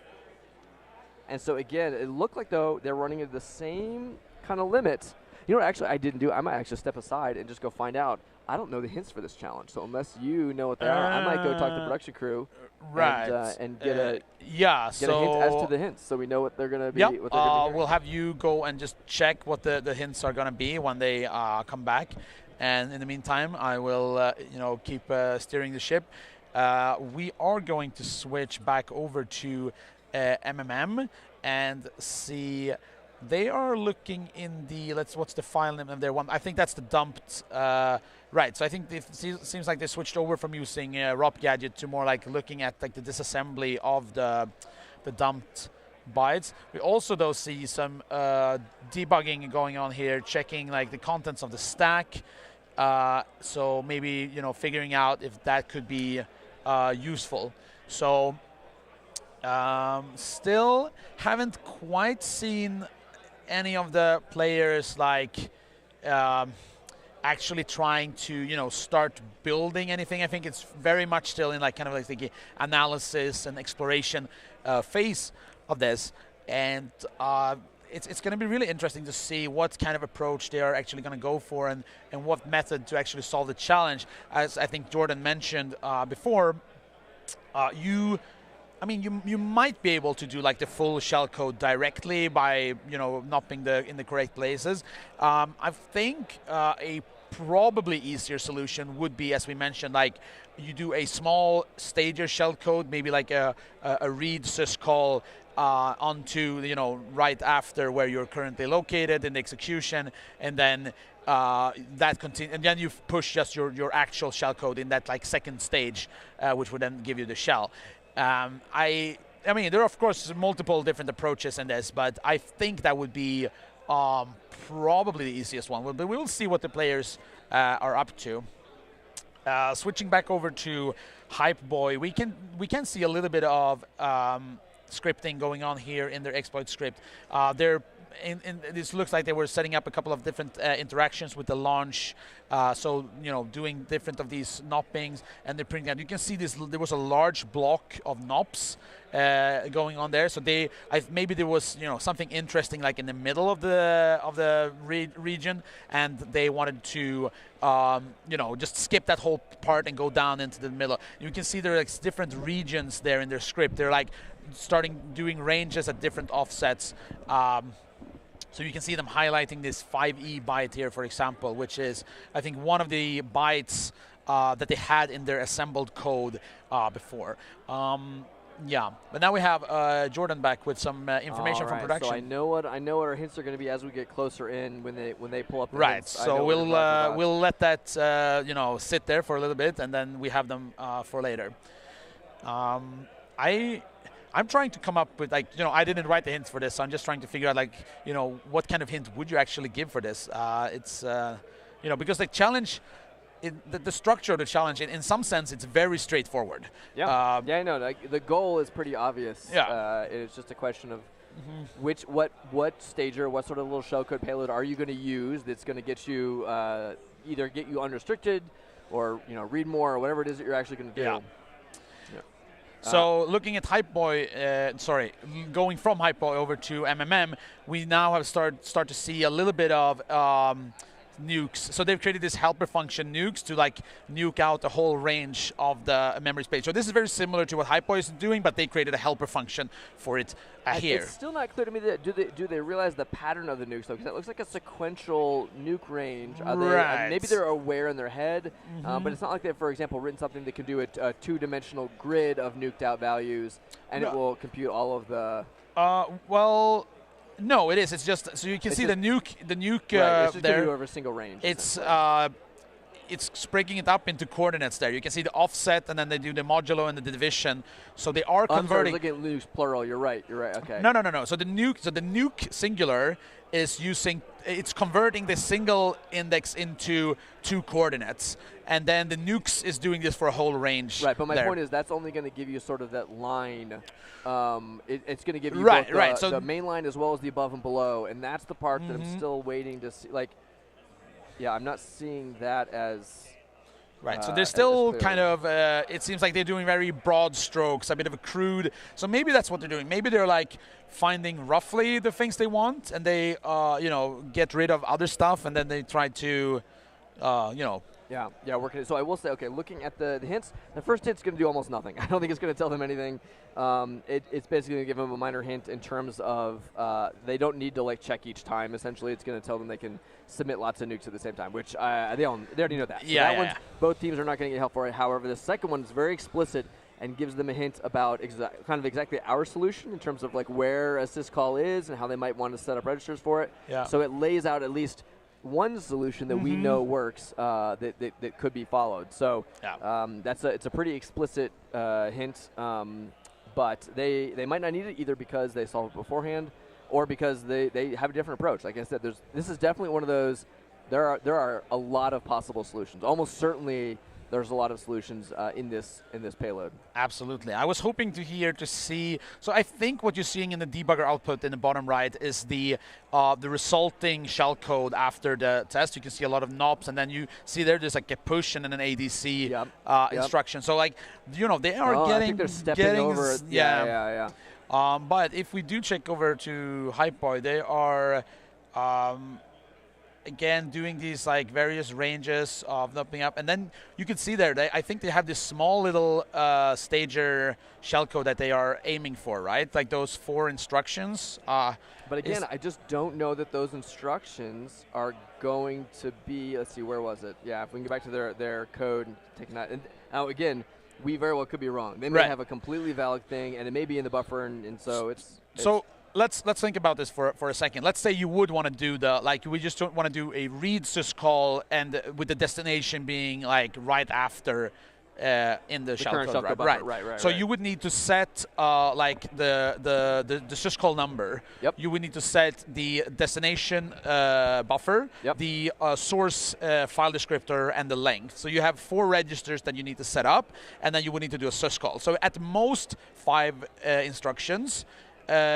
Depending on what the current registers are, which is what we saw earlier when Jimmo was looking at the current debugger state at the moment of the shellcode. Right, so maybe one of these registers already have a favorable value. Yeah. Or you could just do like an exchange instead of like a, which is a single byte opcode, right? So being able to swap 2 registers, you can get that singly. Yeah. Of course, then there's also the case where you can get more than 5 instructions because maybe it's too much to do like immediately, just like a move with an intermediate. Yeah, and then maybe you get too convenient instructions. So I am seeing, so Hypeboy over there has a couple of opcodes in the middle of their payload that they're looking up. So if they, but again, it's just interesting. It's not a single instruction that you have to run, right? It's because you can't assemble like 5 bytes with knobs in between that are all parts of an instruction. No. Immediate. Like you really have to get contiguous bytes so you want either small opcode lengths. Yeah. But I definitely see, so let's watch this again. If we see with this scrolling up, they're looking for, there we go, they've got a 5.7, okay. So I think they do. I'm really looking forward to kind of keeping an eye on this. I'm going to go back and look at that. They've got some single byte opcodes I think they're going for. So I do think they are trying to create. Right, you can see there in the middle of the NOP blob, you have the 5F. From earlier, and they've got a couple, there's a 4.7 that was earlier up. So they're keeping a couple of these things handy. So I'm just trying, they're tabbing out so quickly, but it looks like most of the instructions they were going for were single byte NOP codes. So that's really, NOP code. If NOP code. Yeah. It's been that long of a competition. Yeah. There's some terrible noise going on in this room, but I think the contest room is literally being disassembled around us. A lot of the other contests are actually ended and being kicked out of the space. Right. Only CTF here in our little particular corner. Yeah, I hope that sound does not come through on the stream. It's like someone going with a not a drill, but a impact hammer. Or like a screwdriver. But it's a particular kind of driver that actually hammers it each time too. Yeah. So anyway. Okay, now I've seen the same thing over there on MMM where you see there's a bunch of knobs. There's a couple of so they're definitely building their payload stuff. We got a pop party. There we go. Pop party eye is exactly one of those. Yeah. That might get you what you want, depending if they have a push earlier, right? So right, or like if there was already something convenient on the stack. Exactly. So those are both possibilities. So, for example, because if it's a call instruction into the to the shellcode, you will have you'd have the return address. No, which is not really that important. Right. Well, but you might just be able to pop twice. For example, you might be able to pop one and do a register and ignore it, and then do another pop. And then set it. Maybe there's other things higher in the stack. Maybe the address of the shellcode area is on the stack, and you can, if you pop a few times, you get that, which you then would have as your destination buffer of your read code. Yeah. Yep. So that could be an approach. Well. I do think it is funny. We saw this last year as well, too. The further we get in the bracket, the harder it is to commentate because they're so darn fast. They just go at blazing speed. We should have like a button that like temporarily slows down. We need to be able to like pause and freeze frame, actually. Let's go back to Hypo real quick because we're getting we saw their same buffer briefly. They're building their payloads. Yeah. And I'm wondering, we've got this LAN, the 16 down here. Okay, so the 16 I think is there. Oh, is that it? So the LAN of 16, I assume, is if they've got their 16 bytes of shellcode that they want to run afterwards. they're checking the length. So the Oh, argument for that the- they want to set is 16. Right, for the read- for the For reads. Yeah, yeah. read. So I think both of them look like they're actually basically doing the same thing. This It is was sort of our solution. very, very close. I don't know for certain, but it absolutely feels like they're both very close, right? Yeah. Like it's hard to kind of track it. Yeah, so we can see here single stepping through the. There we go. Dump all the bytes. Yeah, dumping it All out. nops. Checking more. And Just all knocked out.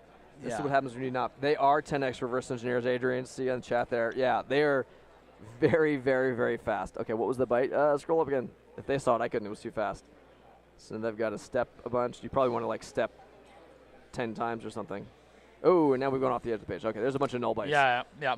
Though you seen that instruction before, the add with the AL. Yeah. It's like, well, this is no longer There we code. go. Push RDI. Push RDI. Okay, Mhm. so we've got a push.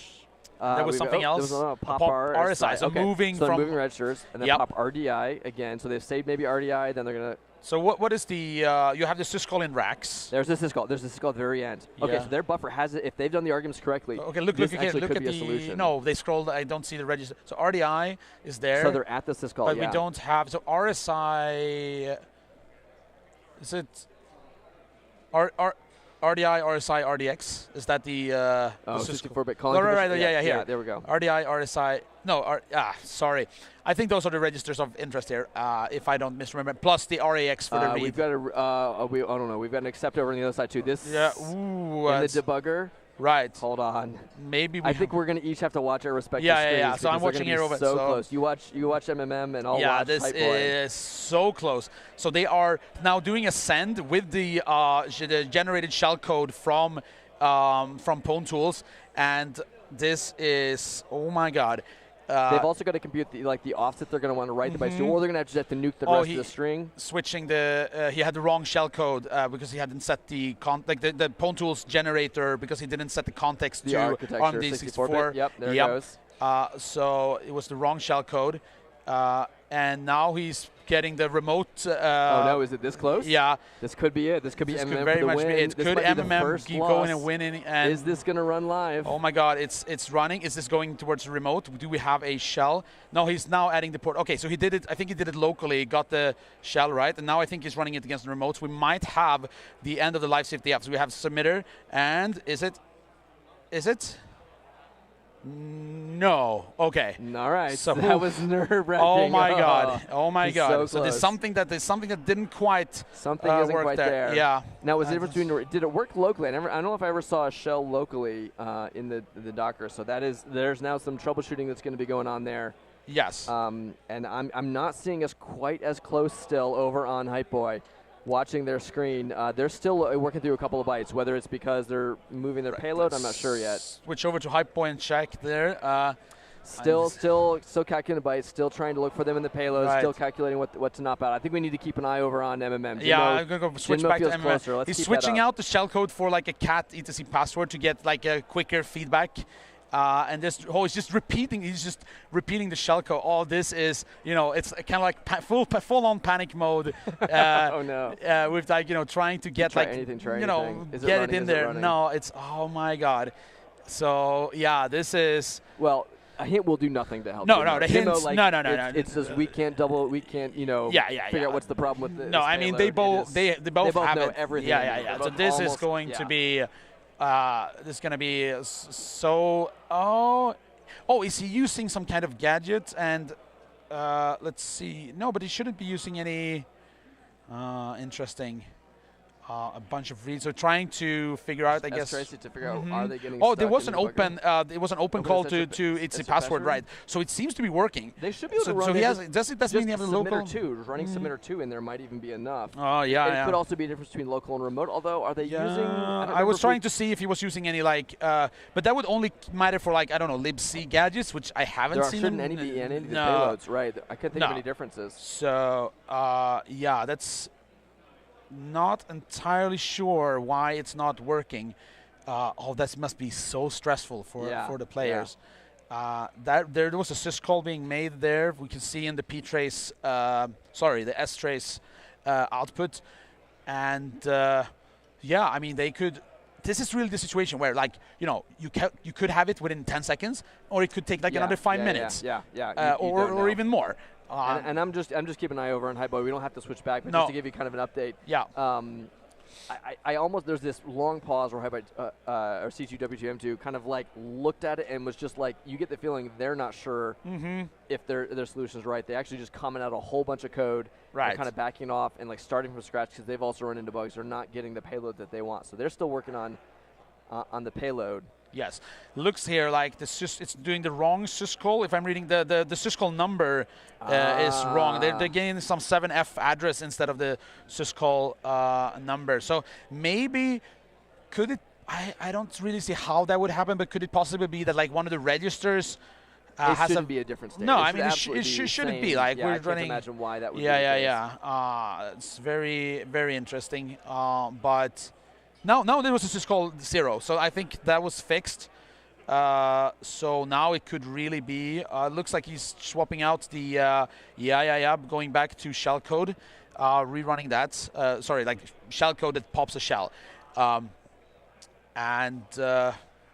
yet from Hypeboy. Still we're still gonna keep it here on MMM and see. You know, looks closer now. Get it here now. It feels like they were kind of going back and forth. Remove the sleep. And making another attempt at this, and there's just something that's not quite. Did we run our? I need to check our logs and make sure we ran our test script beforehand, because we've been ensuring every challenge was solvable by running a solve script. Yeah. And I'm going to go look in our own logs. I want to make sure we ran it. There's not any kind of bug in our infrastructure. I think we're good. We did as our standards. We ran a test solve immediately before it, so our infrastructure. Yeah, so we have confirmed that we have a reference solution that does work. Okay, just good. I was always getting a bit nervous. Like this, and then committed. And because we have had our fair share of accidents throughout this event. Although I think in general it's been a pretty smooth rides, stressful here and there, but other than random hardware failures. The first day morning was not fun, but we are here and we So Hypeboy still seems like they've kind of walked back their whole payload. They've been rebuilding it, and again, you can see their process is they're looking for the bytes that they want for their little simple payload. So there's their payload right there. Push RDI popper. What's this? We need to go back. Apparently, we're supposed to look at MMM. It sounds like we're close. We got a little update. We need to keep an eye out over there. Okay. I mean they are close. There's no question about that. But right. I still think we're working through stuff. Yeah. So I'll give you an update then on just Hypeboy what the solution is while we keep an eye and make sure we don't miss anything. Oh, they're just dumping in like a big NOP sled there, or like a NOP. Maybe just like I was thinking whether it could be something with the read call and the difference in behavior with a local, like a local versus over the network thing with like packet, because the read, it will probably just give you, if you do one read call, it probably just give you from like a network socket, it probably give you just one packet, right? Or like up to that. So there could be a difference there on a read on a local versus over the network. I do want to keep an eye out, because actually I think both of their payloads are identical. Actually, now that I think about this, I think they really have almost the exact same. So next time Hypeboy comes up, I'm going to try to take a look at it. But it looked like we were seeing the very, very similar push pop pattern. Yeah. Excuse me. They both knew the register state. They were both looking up for the. But we're seeing. So I'm just watching. Them do the same thing. They're kind of byte at a time extracting those arguments that they want to back out, knopping off everything else, and we have absolutely got the rest of the CTF ended. So that everyone is standing around the screens. They're watching. There's a shell. There's a shell. There was a shell. So I saw. That must have been local, right? Yeah. Okay. So they have a shell popped. So now we're gonna see them. Can they run it? Wait. What are they doing? They had a shell. I'm now a little bit confused. Why? What's missing is they're looking for another gadget still, it looks like. Okay. Yeah, so maybe they've got so push RDX. Did they like cook that and like was that the reason they got the shell? Like maybe they did like a manual thing in the debugger Just to test if the opcode yeah, would work. yeah. It's possible. If they set And it now there they're first. actually making sure that the payload is actually Question doing 3 this. pops. RSI RDX is our. I should take a picture of my camera. Get my phone out next time to do the freeze frame and freeze it all off. But it looks like they have slightly different payloads, so they're not exactly the same. Because I'm seeing more pops over on the MMM side than what the payload is. The Hype So Boys they doing. are so MMM here has very conveniently written out their payload inside the exploit script. It's nice. So it's a push RDX pop RSI. So they're moving RDX into RSI, and then they're doing pop RDI 3 times. So they're fetching something that's already on the It stack. sounds like that pointer to the buffer. Yeah, right? yeah, We talked yeah. about that earlier. It's very likely there's a pointer to the buffer previously in the stack, and so they're reusing that. And now they're bringing out strace again to double check that their payload is doing what they expect it to do locally. Now they're switching it to remote. Is that... No, they're looking at debugger though. Okay, there we go. Okay. Yeah, they're still doing like if they've got. Right, but they were switching the variables, like they were switching the host to the remote.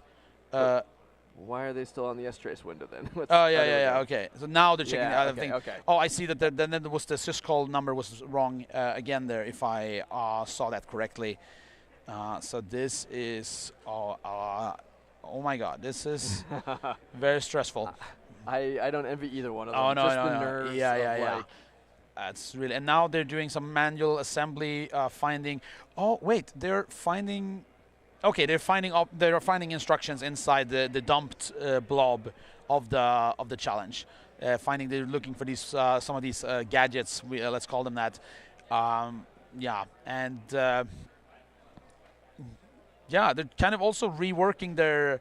Yeah, they're reworking their payload now actually. So they're changing it up. So now we have a push RDX pop RSI and a push RAX and pop RDI. So moving RDX into RSI and moving RAX into RDI, but then you would still need to set the syscall number there. So we'll see how that will work out. And I'm just watching over here as Hype Boy essentially is literally line by line, like trying to inspect each line of the output and then looking for a particular byte. They're not even using any tooling essentially. It's like the most manual process. Let them like line by line check for what the disassembly of a particular byte is. Yep. And then I assume they're trying to keep track in their head how many lines down they are, so they know the offsets of how much to not. But it feels very.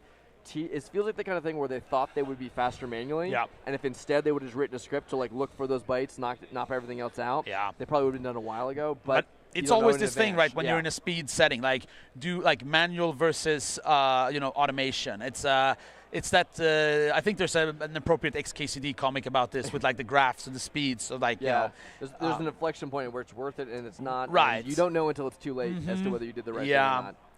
And that's. I will say it is much easier to read MMM's exploit with their nuke script versus the multiple lines that we're seeing and that's in Hype Boys. Let's flip back to MMM. Yes. They're again in their We're seeing some debugger. read calls now. And now there's a shell there. Oh my God. So now they switched up the payload a little bit. They managed to fix that up. Then now they're throwing it against the remote server. Here it is. Let's see. What are they doing? Are they running it and running it and running it? We see. No. Oh, it didn't work. Okay, so they're switching the Cat the submitter. Yeah. It's not working remotely. No, so you know what I think it is? You can see they were descending. They're sending like a very large NOP prefix, and I think it might be this local network, so it will get fragmented, and the read call on the remote server will only return like a limited chunk of this. So. I wonder if there's a syscall if they look for a syscall at the end of the binary. No, but there's a very because then the distance between where they're writing is going to be smaller. They don't need to write. So they're writing as their secondary payload a very, very long buffer, right? Yep. If they shorten that buffer there, they don't have to worry about that packet difference. Right, but I think. Hold on. Did we copy submitter too? Oh, they're looking for hints. Yeah. No, they're looking for hints. 800 seconds until sudden death. Yeah. Oh no. So. All right, we still have time for sudden death. The hints aren't going to help them. They know exactly what they've got to do. Yeah. The hints are not there. But like I said, just looking at that, my guess is, I think the problem they're running into is that not payload is, as you were saying, is too big because they're running into issues with latency on the network versus on the local socket and not being flushed. Yep. So I think what they need to do there is to shorten that NOP payload. If they bring down the NOPs and then they tighten up where the syscall is actually running from where they're writing their bytes into, right? So for example, maybe they'd actually need to add something to the if the pointer they're popping is at the beginning of the buffer, for example, instead of the end of the buffer, or I don't know exactly what they're getting the argument for for the destination where the receive is, but it's too far away from where they're writing, which is why they're putting all those knobs into it. So they need to like shrink those up and make them closer together to make that buffer smaller. Manage to somehow add to the so that it's reading further away, or if they could find a relative jump later in the payload, and then still just put their payload in the beginning, and you would jump back to the beginning where their stuff would be picked up. The problem is that's easy to reason about if you know that this is the issue, but maybe this is something you miss, because so this is one of the and we're not even 100% positive that is the issue. No. This is our best guess, and I think it is. I think it was a good assumption, but. So it is entirely possible that Hypo actually kind of comes from behind with this sort of slow and steady pace as they're manually creating this still payload. And they're still working through it. This has actually bitten me as an organizer sometime. We've got a syscall, by the way, over here. Okay, let's switch over to Hypo. Back over here. Yeah. Because they do indeed have a syscall, and they're looking. They've got a break point. Okay. So they're setting their break point. Let's go ahead and see. They're looking at the register state at the break point. Yeah. And I think there was a 0 in the syscall number, if I'm not mistaken. And then you see, and then you have so it's a syscall. So they are going to call their syscall. They're looking at the arguments to make sure they've got that set right. So what is? They're checking at the contents. So they're checking what RDI is pointing at. Oh, those looks like. There's a movie X0. It's pointing into main, so they're actually. Yeah. Interesting. I'm not sure I entirely follow what's going on there, but. Definitely, you can definitely see that it is executing the syscall. So that's very good progress on that part. The problem is still, if we look over on MMM side, that you have this big knob thing, right? And this is not going to work. And I was, I was going to say that this has bitten me as an organizer, because I have built challenges and then tested them locally on my machine, and they worked perfectly fine. But then when we deployed it for the competition, because of this discrepancy, the challenge was essentially almost unsolvable. Yeah. Now, speaking of which, I'm going to go talk to the production team and make sure that when we run our tests, we do it from a separate from a separate machine. Do we? Do we do it from a separate machine? I'm going to go ask, and we're going to make sure that that's the case, just because I don't want that to be. Yeah, right. I mean, so you do that, but of course, in this case, there is definitely ways to do that, and. So I'm saying is that there's definitely ways to solve this anyway, even if this would be the case. But this is still very frustrating for the players. This must be extremely stressful for them. And so not only are we running our test remotely, we're doing it right now in the competition. Glenn's over there. He's actually tested it. His payload still works. It works on the game infrastructure from another machine. He's not running the submitter, but he is able to verify that it's working. So there's no reason that we are. I think we are not to blame here. But it is still heartbreaking to be that close. But I want to switch over to Hypeboy, and we unfortunately just missed it because tabbed away. But what was going on there was I saw a much shorter NOP They've started prefix. Again, look at the comments. They've commented out most of their lines that are doing the NOP end, right? Where they're kind of starting over. This is actually the second or third time I've seen them do this, where they kind of rethinking everything. They started back over. Yeah. We should probably make sure that we have our sudden death just in case. Because not yet, but we have to have it ready. I think they have about 10 minutes. We still have another 10 minutes, I think, but at some point we need to I think it's 9 minutes or so remaining on the challenge, So it's really interesting to see here. But I think so he keeps switching it up. But unfortunately I think that as long as that thing, that long prefix is there, it's not going to work.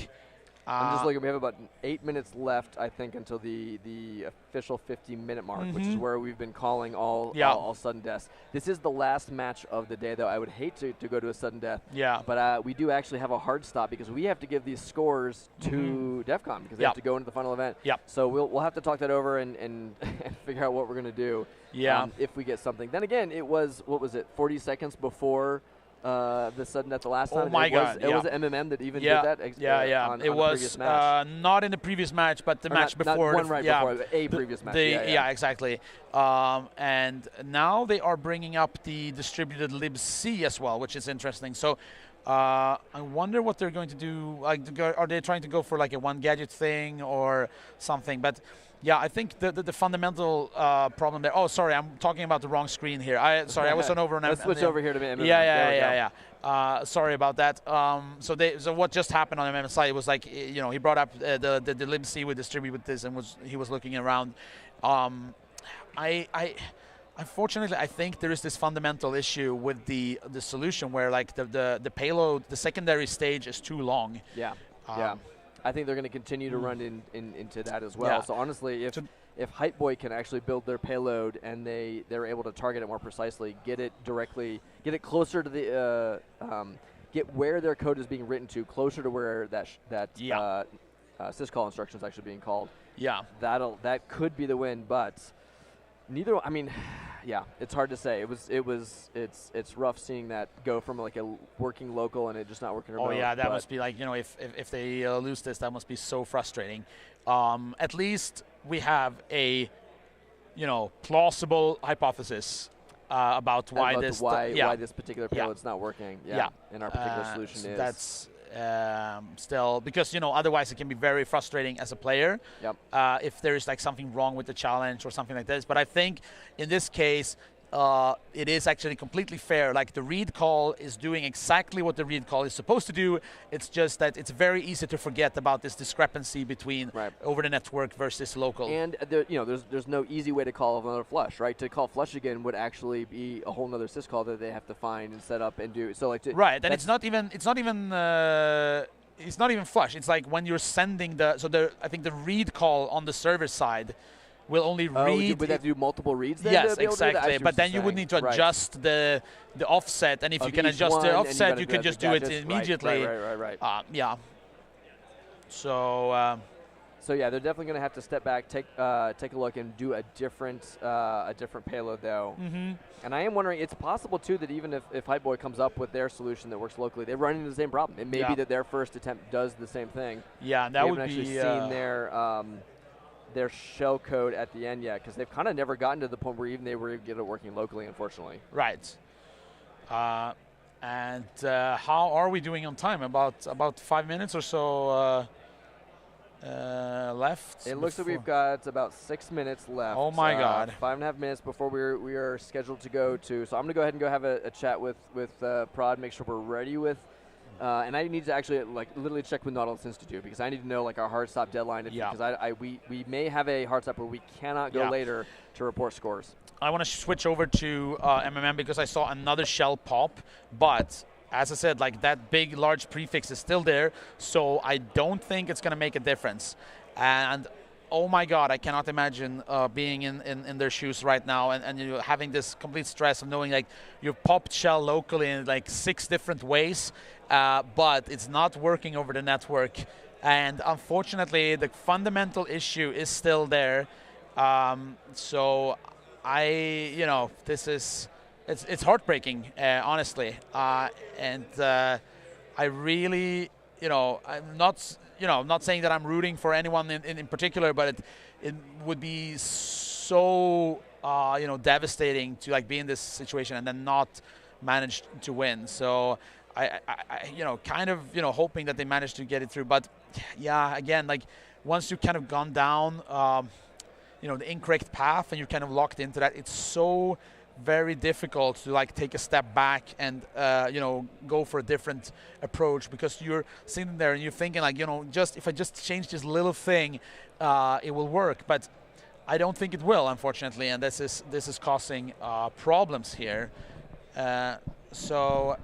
Yeah, we are queuing up the sudden death. It's not there yet. We just saw a screen a little bit on the screen. They were double checking the time as well. Right. I think we still have about 3 minutes left, but it's close, and we are going to queue it up. We are going. Yep. Well, unfortunately, I really would love to see the team solve this, but we do have to go with a sudden death, just because if they get stuck on this, we can't report a result, which holds up DEF CON, which holds up the main award, and the main, decision. So it's a bummer, and I would have loved to have seen this one solved, but right now, although I am seeing. Run line after. Yeah, they're doing some more interaction here, adding another. They're done with their not. Oh, so they're putting. Okay. Oh, that's again. Yeah, they're doing the exact same problem. Yeah, the exact same problem. That not payload's way too big. That is way too big. So if we had multiple other QA testers and we had run into this, we might have known to put a hint earlier, unfortunately. Right. So the problem was that the test solution from our tester was like not doing it like this, so they didn't hit this problem, so we didn't even think about it. As an issue. If we had, we might have been able to give them better hints. So it's unfortunate, but it does happen. So again, we're about 2 minutes out from the sudden death, so we're preparing it, getting it ready on the server. Yeah, it's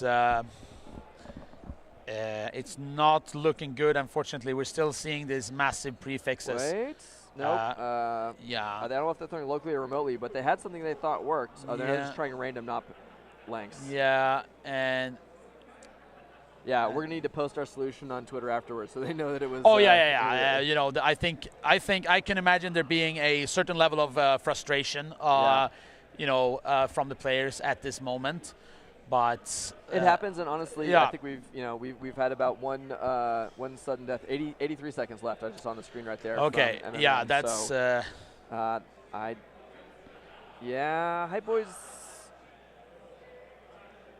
Boys running it. No, I don't. I don't think either one. Wait. This is very, very tough right now. Doing it remotely again. I think. Oh, now I think they're just going for desperation now. Now they're just. And I don't know. You would like to have to. I want to know, like, increase your MTU or something like this. I wonder if you could actually that might actually be because since they are on the same network, it's I guess that depends on the routers, or not that they're on. Which it's a cheap generic switch, so I'm not sure if that would have been. I think anyone is even going to think in that direction. Like, I don't think they realize that's exactly what. I'm not even sure it would work, but they're not going to try that. I think we're coming down to just the last few seconds. 20 seconds left before it's going to go. 20 seconds. We see some more S-trace outputs here. And it's truly. Wait a minute, Hypeboy. What is Hypeboy doing? They're copying shellcode. Do they actually have a working shellcode? No, I don't. No, because they still have the large prefix. Unless there's something else that was wrong and different, I don't.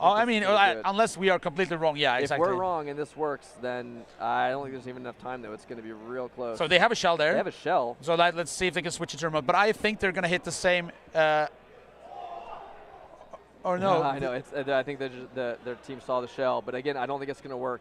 They're going to try it remotely. Yeah. And we're just about to go sudden death. Did he get it in time? Did he actually throw it? Sorry, I'm checking. We got to check our logs now. Did it actually happen? Yeah. We know, but it wasn't going to work remotely anyway. Yeah. He's going to have the same problem, I think. Yeah. So, So we are going to go to a sudden death. I'm just going to go over to. It wasn't going to work anyway. Yeah, I'm going to go over to production and. The crowd just realized the same thing. So, yes. Oh, that is heartbreaking. At least let them know it wasn't going to work anyways, probably. Yeah. We're going to have to explain that to the players. We're going to have to let them know. We're going to get reset. We're going to put this down for just a second. Let's go back to the bracket just for just a second while we reset things, and we'll be back in just a few seconds.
All right, we're still getting that challenge ready. I want to go ahead and give everybody an update of just kind of where we're at. Again, this is the final round.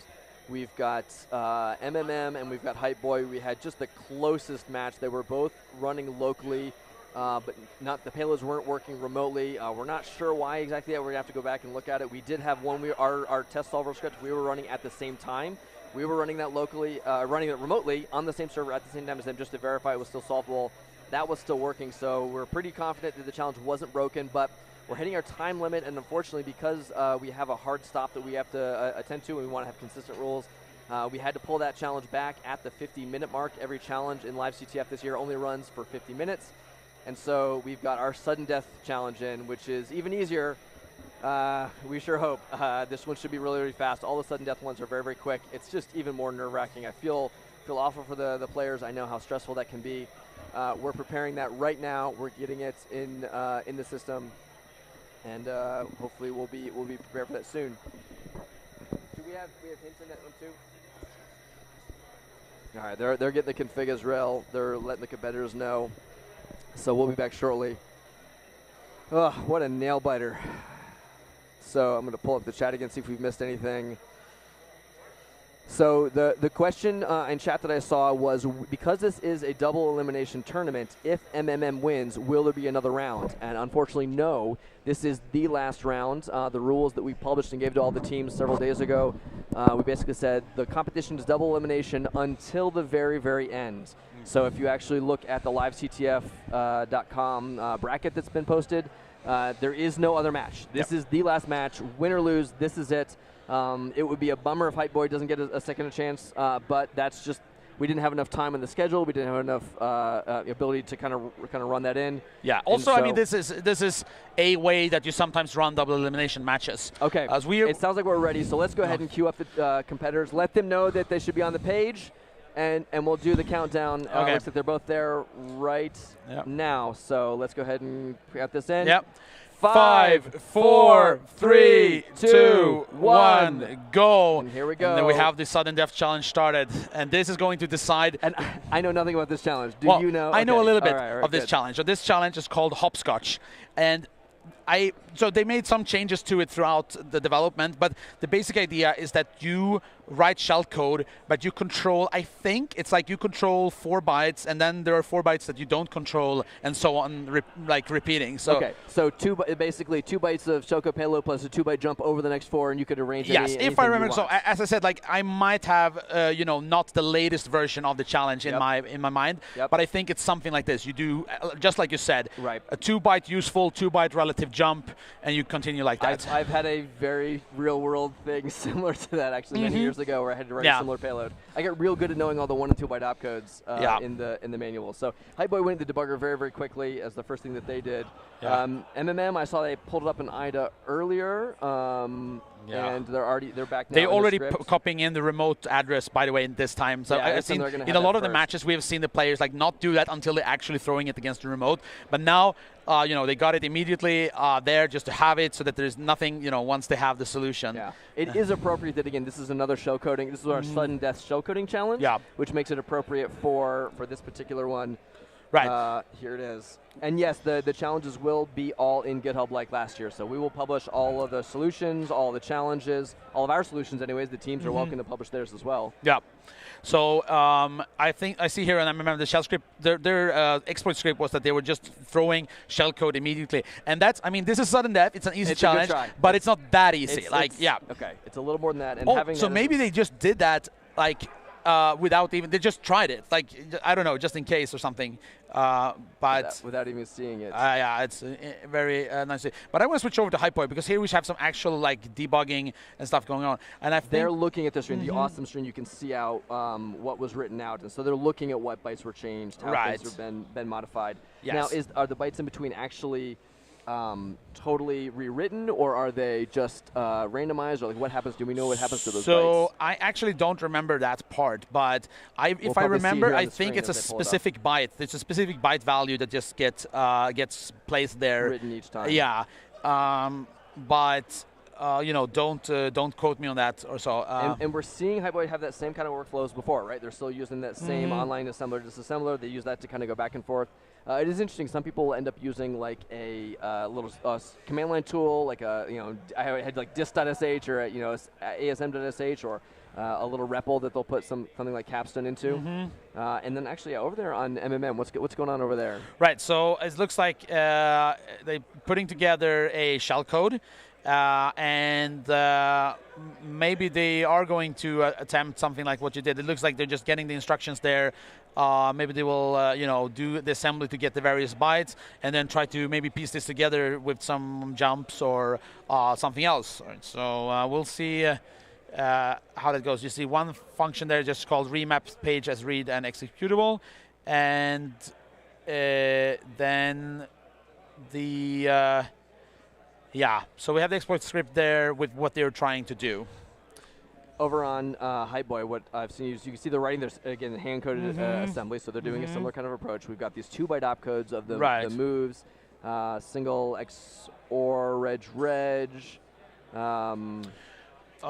So if I understand correctly, they are doing the. You see, they add some knobs there. Yes. So they are kind of emulating the the modified bytes. Is it only a single byte that's being written? So this is where I might have been wrong. Like it might have been like you had a few bytes then, or something like this. So.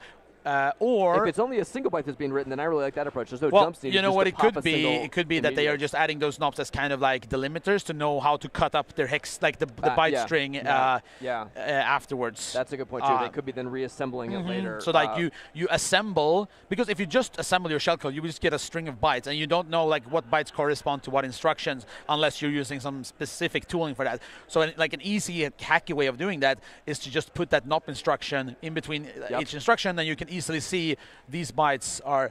It would be kind of like similar, like to just assembling one instruction at a time, but you're doing it in one go, maybe. Here we go. So we've got, and you notice they've got that sleep in there. They're I think we're seeing the sleep over on Hypeboy's payload because I think they're a little cautious about like the network socket, the remote. They may have already it may be in their head. They want to run up on something. Are we possibly this close? Or are we still just looking at how it's? Yeah, it's hard to tell. Like when they're running these debugging to try to see, is it? So they've got a full payload now. And they're going to write that payload into the buffer. Right, so they do a staged approach to this one as well. Their stager is working. They're going to go ahead and test it and see if it works. But they might still be their break. Okay, so they're still looking at the payload. They want to watch it run. They're going to check the registers. Yeah. And then, I think there was almost working, but there was this, there's something, I think there's something that's off. Him circling RSI. Yeah, some, a little bit of, frustration or thinking about that. But it's... Yeah. It seems like they have most of what they need. Yeah, is it the rex instruction that it's being inserted in between? Well, I don't think I even know what that function, instruction does. Well, the rex is right on 64-bit, right? Isn't that what puts it in? It's a prefix specifically if it's right. Yes. 64-bit or 32-bit. It was part of. Most of my shell coding days were all 32-bit. I'm just that ancient. So, but I believe the rex prefixes. So how will that modify, or how will that change the behavior? Well, the trick is you just don't want. You want to avoid it entirely, right? The answer is your payload should just work around. Right. So, but in this case, like I was just thinking about like why. How did their shellcode behave differently due to those rex bytes? So we're dividing a pointer. This is interesting. So what's? Yeah, I'm wondering how much, because again, there's a lot of ways you could do this. You could try to account for the bytes that are being written by working them into a working functional command. Like you could, like we've seen, like the pop immediate 8-bit, for example, would be one way you could eat a single byte afterwards, or pop. And now we have the jump approach here going on. If we will see it here. You can see here, you see a push, jump, and they're adding the labels, and they're just like doing the relative jumps to this.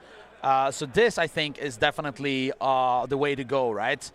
Well, sort of, except that push 0, we don't have a size on it. And so depending on if you've got a push 0 and it's like a 32-bit immediate, you're going to write 5 bytes. So A is actually right? That's but not I think be so let's see, push. I would have just done 4 nops under that A label if I only skip over the A label. In fact, actually, I would have used another label I would have put the label after it and jumped straight to the label, right? And then have my garbage there. Oh, you're saying like you put like your jump instruction and you put like four knobs or something that like fake Just knobs. Anything you want to get and then you do the label instead of doing the label plus an plus a value. I feel like you're just setting yourself for it. Because again, I'm not. Okay, right. they're jumping to A1, but yeah, I actually think that push 0 is a bad idea because I think it's going to default to 5 bytes. It's going to be a, was it 680000? Right, because there is no immediate there's no 16-bit push immediate instruction. No, it's only 8 and 64. Right, so you would have to do something like 32, like XOR racks push racks instead to get that. Or something like this. So let's see. I'm looking. Okay, but see, they're jumping over the A1, but they got a pop parser. I feel again. I still don't see like if the bytes that are being written. If there's multiple bytes, I would expect to see like multiple bytes of just not padding or something, right? Yeah. Just put a dB. Right, but I mean this is kind of going in the right direction. But it takes, I guess it takes a little while to like wrap your head around this way of thinking with the shellcoding. Do that in an efficient way. Let's check back in with Hypeboy. It's been a little bit, and so we've got a whole bunch of A's. Always a good sign. You want to a bunch of A's over buffer overflow. So a push 44. So and they're verifying that value. What do we've got here? Okay, so Okay, now we do see 2-byte NOPs here. So we've got two NOPs, or actually more than that in a row. We've got 3. Okay, so they're doing an interesting pattern. So it may be that the bytes that are being overwritten are not necessarily contiguous too. So if they've, I think actually one thing would have been to do is just write in a bunch of nulls. It probably would have been easier to write a whole bunch of nulls, and if you could send those and then just see what bytes ended up at. Might have been an easier hint. It certainly would have helped us poor presenters as we try to identify what they're doing as we're watching them solve it. But I'm more confident, at least right now, in the way Hypeboy's payload is looking. Just looking at it as it has those NOPs kind of built in. There's a syscall and a read there. NOP rex, push. Yeah, but I really thought I saw a... Okay, so they're checking the register value. And RCX is not good, so they're going to need another... Yeah, so they're working on... So shift left. Okay, interesting. You probably need RCX if it's the whole width measure. That'll encode more efficiently instead of like the CL. If RCX no, but it's shifting because they had a small number and then a larger number. I think I think they didn't care about the specific value, right? Maybe they just wanted a larger number, or they're trying to seems like they're trying to piece this together from these small instructions. Oh, is it possible that they are doing basically making the rex a prefix of the NOP instruction? Yes, yeah, they've done it several times. You can actually see them stepping through it. It goes right, rex, NOP, right. rex, NOP. So you effectively then get 3 bytes of useful. You do in each 4-byte block, you do NOP and then your 3 bytes of whatever useful stuff, which is actually more efficient than the 2-byte plus the relative jump that we were talking about, and which MMM is doing. So this is actually So now I'm starting to understand what the NOP idea actually is. Okay, this makes now complete sense to me, and I think this is. I think it's both easier to write and more efficient. Absolutely, because you're going to get for every sort of chunk of unobfuscated stuff, you're going to get 3. Valid and you bytes don't need to fiddle with the labels and stuff in your when you're writing your assembly. As long as you put your NOPs, well, and you do have to be a little careful because some of those prefixes can do weird things, and so again, they're stepping through it in the debugger. As long as the debugger doesn't change the behavior, okay, that's off the end. So where are we at now? Yeah. Okay. So now it looks like they're just doing them basically one instruction at a time, inserting it. So you get the 3-byte instruction there. We've seen this pretty consistently. Hypeboy really doesn't do a lot of So I would say that this approach is marching steadily towards the answer. Yes. And it will work.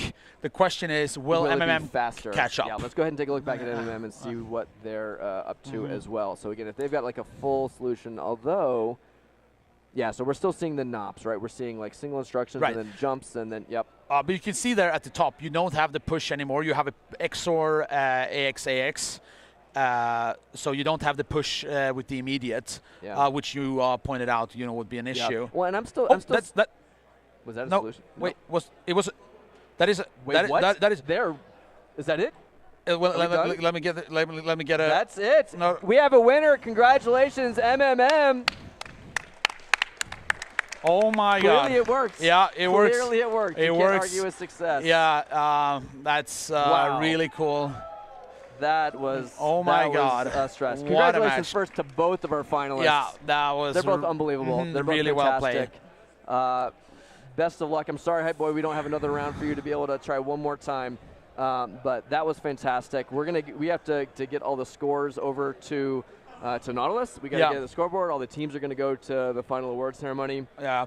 And we want to also kind of like bring out the LiveCTF team here too. Right. We've had a lot of folks that you haven't seen on camera. Right. So basically, just to kind of like give like a very short recap over these 3 days, we have run this knockout tournament that's been running as a sub-event of the DEF CON CTF. We've had all the 12 teams of the DEF CON CTF Finals participating in this double elimination one-on-one bracket where they each send one person to play. First one to solve goes on. The other person, loses. And we will, we're going to wrap it up here very soon. And we will have recordings of all the matches that we have casted. We will be publishing all the challenges on our GitHub together with some information about which team played in which match and links to the VODs and everything. So, if you missed anything, you can go back and watch. You can try the challenges yourself.